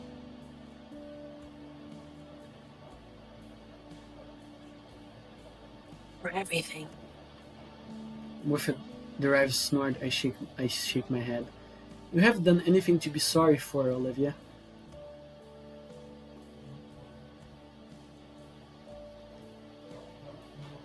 Exactly. I've done nothing. Even in the dustiness of the room, I can see her hurt-filled eyes. I plant the most shades of kisses on her nose, eliciting a giggle from her. I wouldn't say that. You're just so much more than you know. For me goes unsaid. But Olivia gets the message, and her head sinks into my chest. It's a bit difficult to pull my phone out with Olivia's tail in the way, but I manage. Oh, that's Mrs. Payne. Sophia, would like to have lunch. Sophia, would like to have lunch or something tomorrow?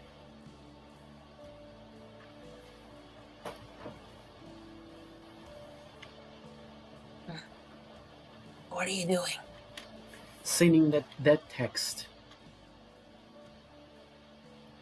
Oh, absolutely, sweetie. We haven't heard a thing from either of you for so long. Why don't we get a brunch?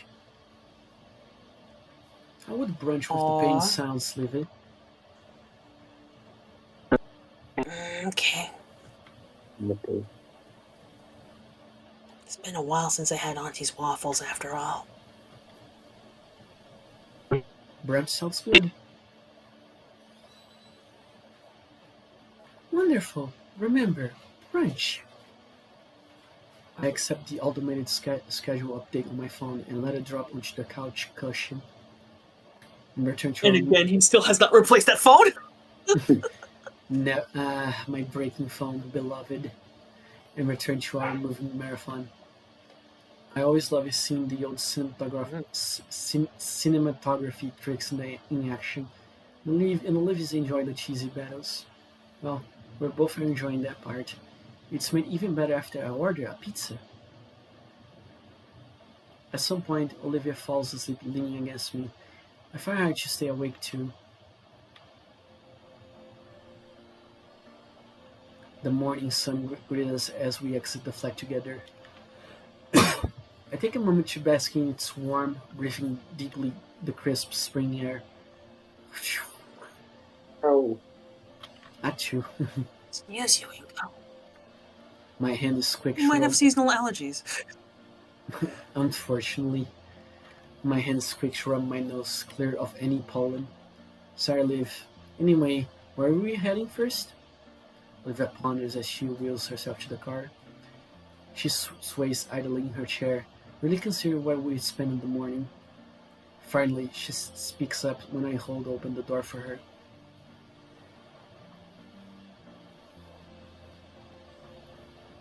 Well, Auntie Soph said it would be a brunch. We've got a couple of hours. Olivia climbs into the passenger seat carefully as I hold her wheelchair for her. It's become second nature at this point. She collapses the chair and sorts safely in the back seat.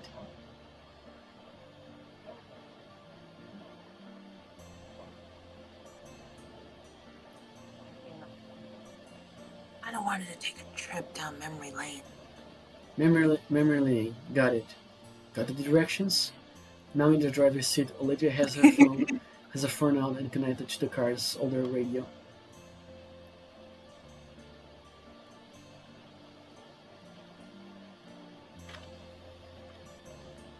The old financial district first, then. With a nod, I shift the car into reverse and carefully back out of our parking space. Once we are on the road proper, Olivia sets the tone of our trip. The song is fast and upbeat, and with just a hint of patchiness.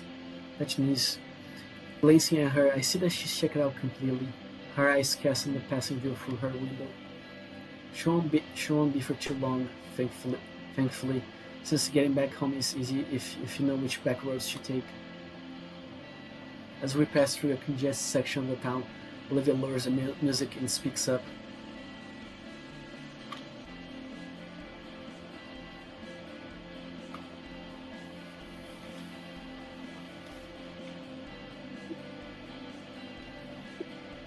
No.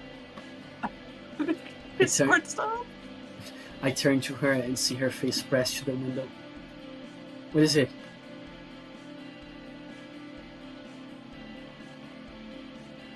The building. The one right there. I'm looking to where she's pointing. I see an older building that's vaguely familiar. After I squint at it for each one, Olivia supplies the answer.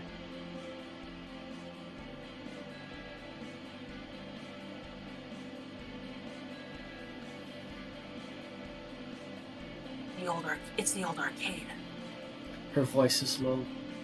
Taking a closer look at the building, I finally realize why I couldn't recognize. The paint looks fresh and there's a different sign above it. Oh, it must have been bought by someone.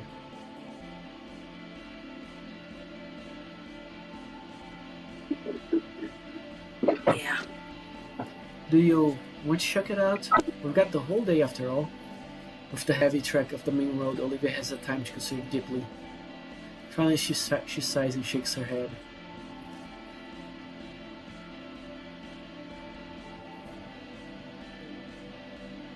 It's too early anyway. In fact, I think it's too early for Old Town too.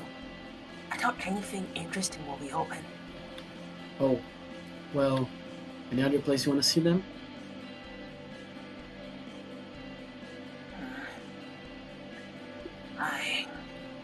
The light ahead finally changes and we start down the street again, but Olivia's eyes never leaves the old arcade building. It's when even I can see it from the rearview window that Olivia decides. I like to see the bluffs actually. Might look nice early in the morning. Okay, if you guys excuse me for a moment, I need for a quick bathroom break. It's not gonna take too long. Okay. Okay.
And I'm back. Man. Okay, so let me change here. That is a bit more of a drive in a totally different direction, but sounds good. Turning the steering wheel to the side, the car starts down another side road towards the highway. Are you excited to go hiking again?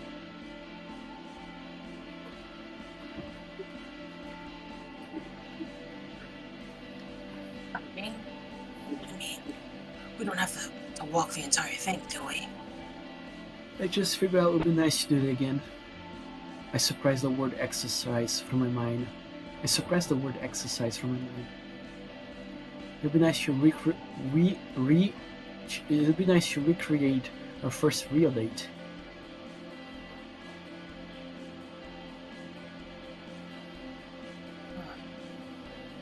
Yeah. Yeah, and what? Silence washes over the car as we both silently reminisce on our visit a year ago. It seems like so long ago now, even though it's just been a year. As I slow to a crawl in response to a silver SUV cutting me off, Olivia begins tapping my arm furiously.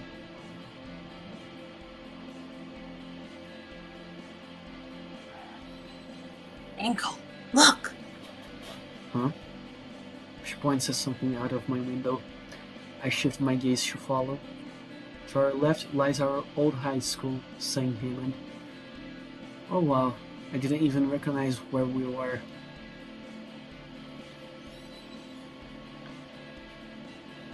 Oops. Stop and visit?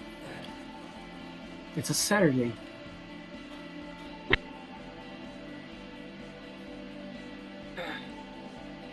It might still be open.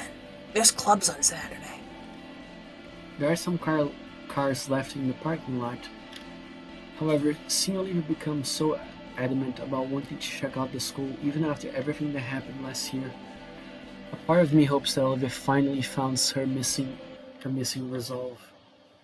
Let's give it a shot then. I engage in some questionably legal driving maneuvers to get us in the left lane and take us right into the school's parking lot. The place is still pretty empty, so we were able to park real close to the front entrance. Although we got prime parking anyway due to this fancy sticker I got. He's literally parking because he has a wheelchair girlfriend. I quickly look around for a place to park, pulling to the side of the road and turning the vehicle off. I step out of the car and make for the trunk to set up Olivia's wheelchair. It doesn't take long before we take the short walk up to the path. The murals is beautiful as ever, looming over us like the sacred guardian of the school. There are lights on the inside. Olivia hesitates, hovering her hand just above the door handle. She pushes in the cool air-conditioned breeze and let it out, along with the very familiar scent of the facility. Inside, it looks just like how we left.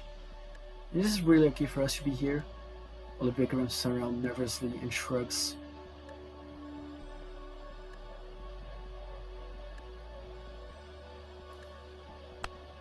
I don't know why we wouldn't. Well, Normally, students are supposed to call ahead or wait for a reunion. Olivia jumps.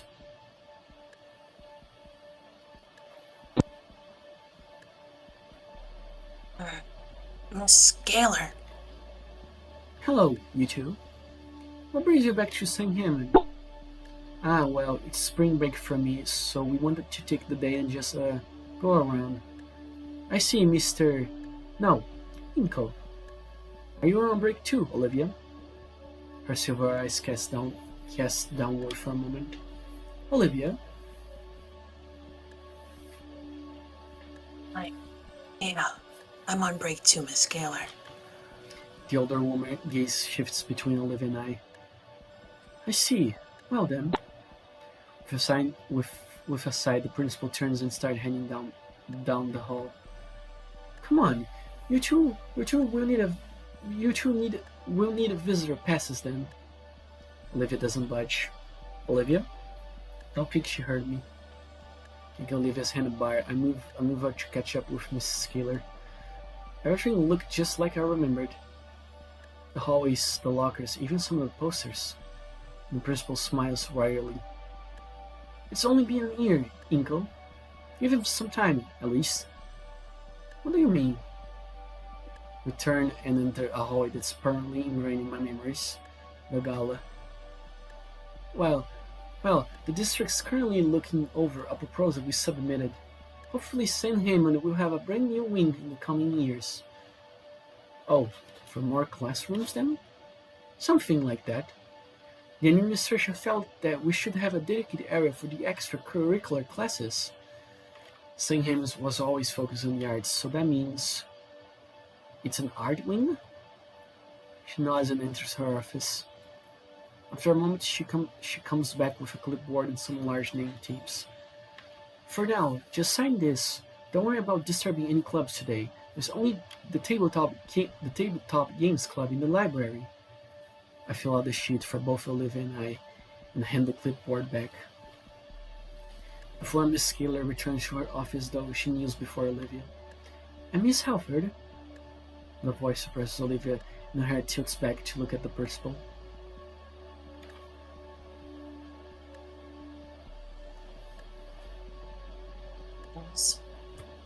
I hope this break helps with whatever is on your mind. You may not be an official alumni, but you're a former student of St. Hammond. Before Olivia can respond, Miss Scalar stands upright and re-enters her office. So, what now? Olivia glances down the hall to our left and right.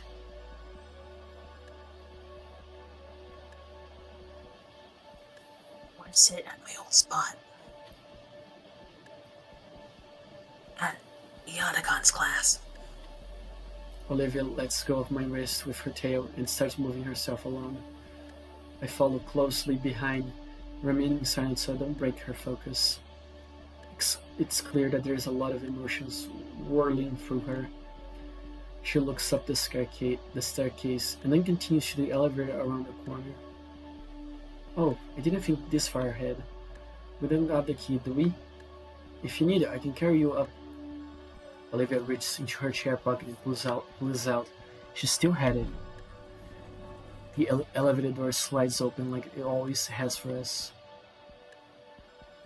Another bout of nostalgia weighs over me, of all the times Olivia and I wrote it. One memory stands out though, both of us huddled together in fear and... The door opens, and I breathe in the fresh outside air again. I always loved the open hallway here. Olivia rolls ahead past the rooms. 231, 232, 233, 234. Olivia stares at the nameplate. It now reads Mrs. Freezer. She sighs. After a moment, I reach ahead and open the door for her. Inside, it's pretty similar. There's obviously some new decorations. The teacher's desk has a different clutter of papers on it. But it's the same classroom. Olivia rolls inside. I watch her carefully move the chair by her old desk so she can use it. It's still. Should I enter? After a moment, she glances at me. I pass the desk next to hers. I have been granted entry. When I take my seat, bits and pieces of my second day here surface within my mind.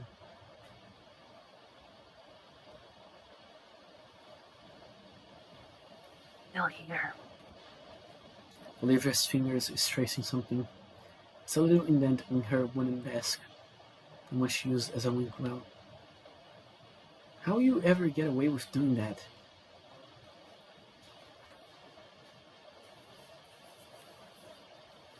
The teacher was cool with it. She smiles. We both stare ahead to the front door of the classroom. It's like the two of us show up early for the day. In any minute now, an energetic Pedro will waltz in, dramatically flapping his wings, there to take us on another learning adventure, ready to give it his all to teach us the values and craft of art. Olivia doesn't cry. Her fingers weakly tap against the desk, but she doesn't cry. After a while, she speaks up.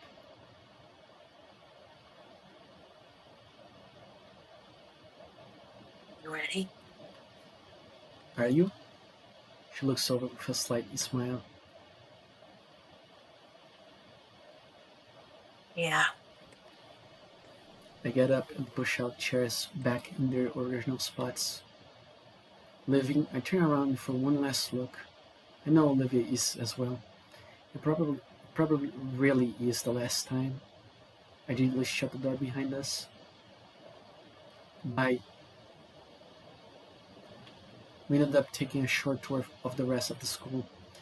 Man, this one ending is a lot. Damn. Seeing the sights once more, the auditorium, the atrium, even the cafeteria. I got some of our old favorites from the vending machine.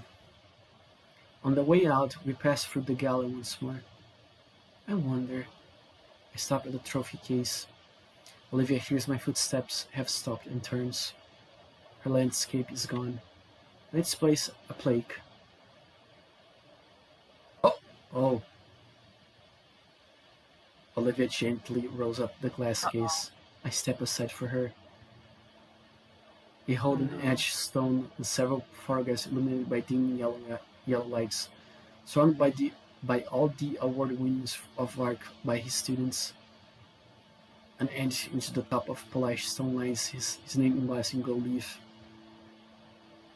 Mr. Trent Yadakan, 201 M 1986 to 200 M 2023 BC. Olivia's hand clasped over her mouth. Olivia, are you? She shakes her head and lets her hands drop to her lap.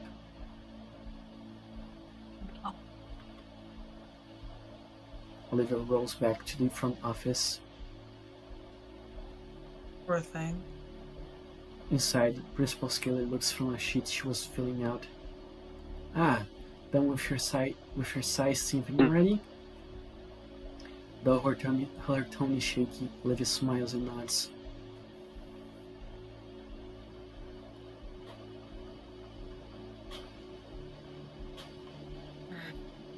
Yes. Miss Scaler, Olivia wheels to her desk. I share a look, though I can't see what Olivia's doing from the entryway. But the principal, I see her face fall into a sudden frown. They're whispering, and Mrs. Scaler's eyes are even getting misty. She wipes her face and nods, taking a blank sheet from her desk and writing on it. Olivia accepts the paper.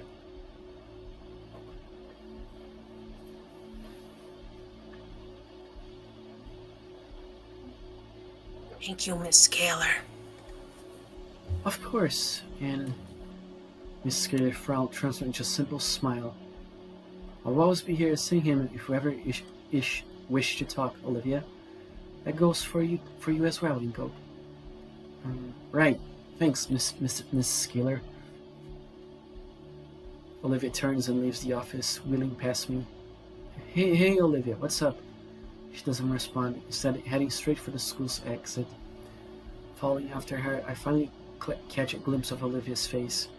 Her face is set with determination. I have to move ahead and hold the doors open for Olivia, who beeline straight for our parked car. Olivia, wait up! She finally stops next to the passenger doors and turns to me. What's going on? Sophia isn't expecting us for another hour.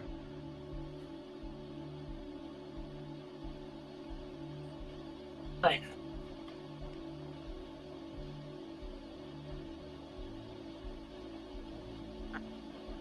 We have time then. Time? Do you want to go somewhere else? Yes, I need. Her voice hitches, but she still forces all the words out. I need to go see him. See who? Oh, they're gonna go to the cemetery. She thrusts the paper forward for me to read. Oh. We're nearly there. It's not that far away. Only a 10-minute drive. But a combination of dread and anticipation makes it feel like 10 hours. In the seat next to me, Olivia stares at the elevator key in her hand. Part of me thought she would have returned it. Maybe someday. It's not like they could just make another for a few dollars. That's important to her. Hope it doesn't rain. As we pull into the parking lot, I take hold of her other hand.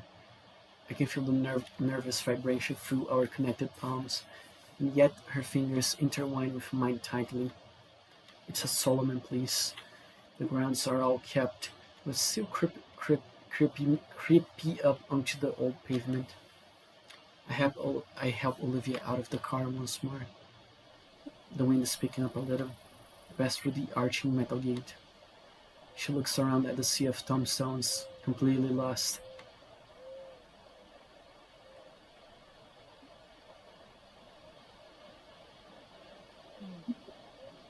How are we gonna find it here? I don't know. Let's just start. I should have asked for more details. Don't worry, we have time. I push Olivia along the gravel trails, past rows and rows of graves, or on rare occasions, a small mausoleum. Without the plot number, we have to scan over each tombstone carefully. Olivia's breathing picks up.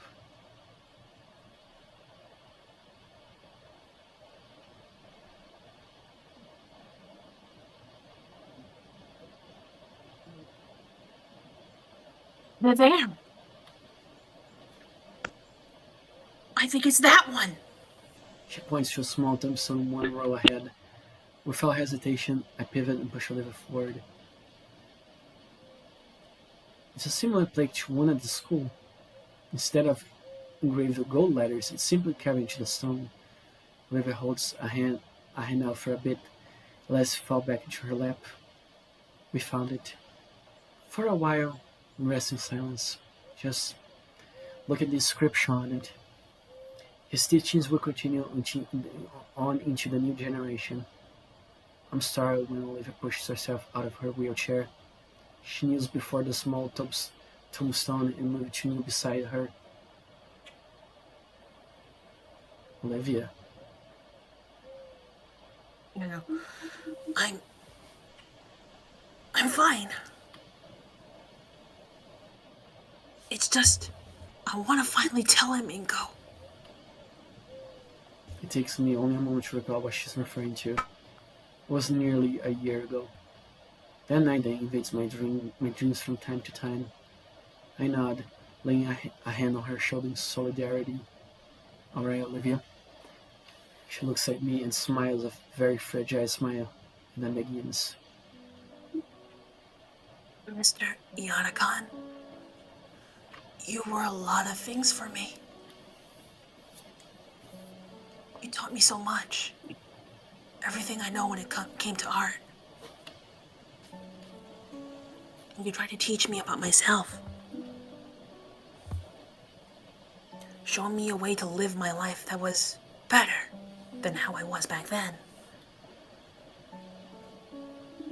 You used to grate on me when you would lecture me about my feelings. But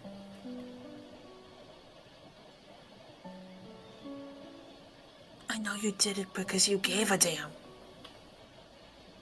You gave a damn about me. About everyone around you.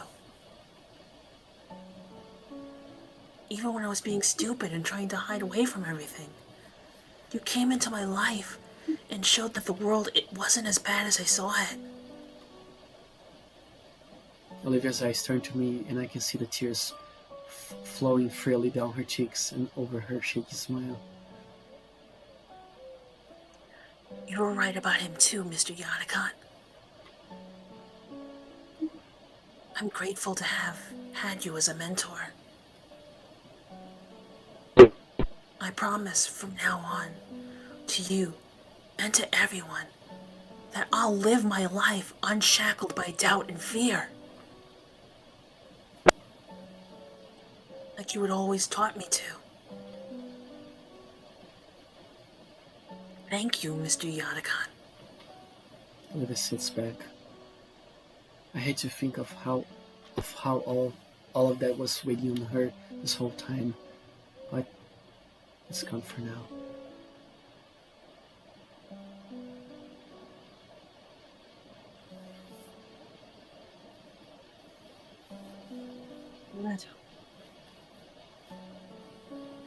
Thank you, Inko. I know it's been hard. And you've done so much for me. I promise I'll get better. I promise I'll be someone worth it all. I shut my eyes and move into hug Olivia. Thank you so much for giving me the time.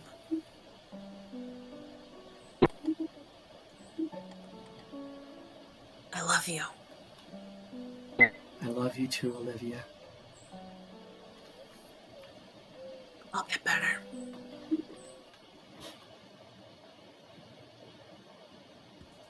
Yeah, you win. The credits gonna start rolling. There we go. There we go. Yeah. There. I think that would be. I think this is ending 3.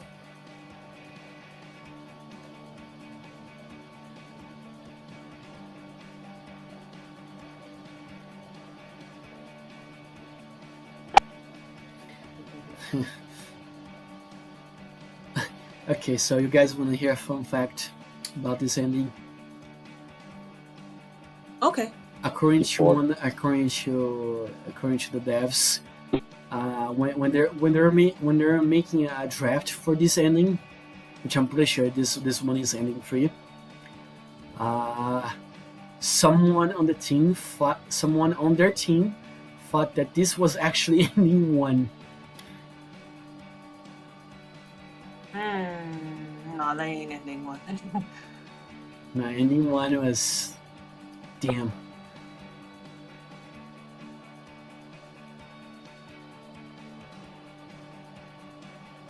This sipping.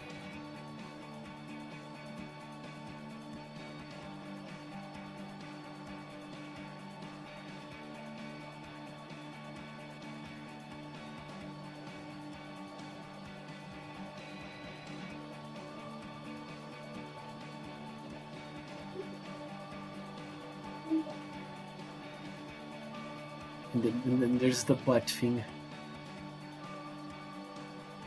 The end. And they're actually hugging each other.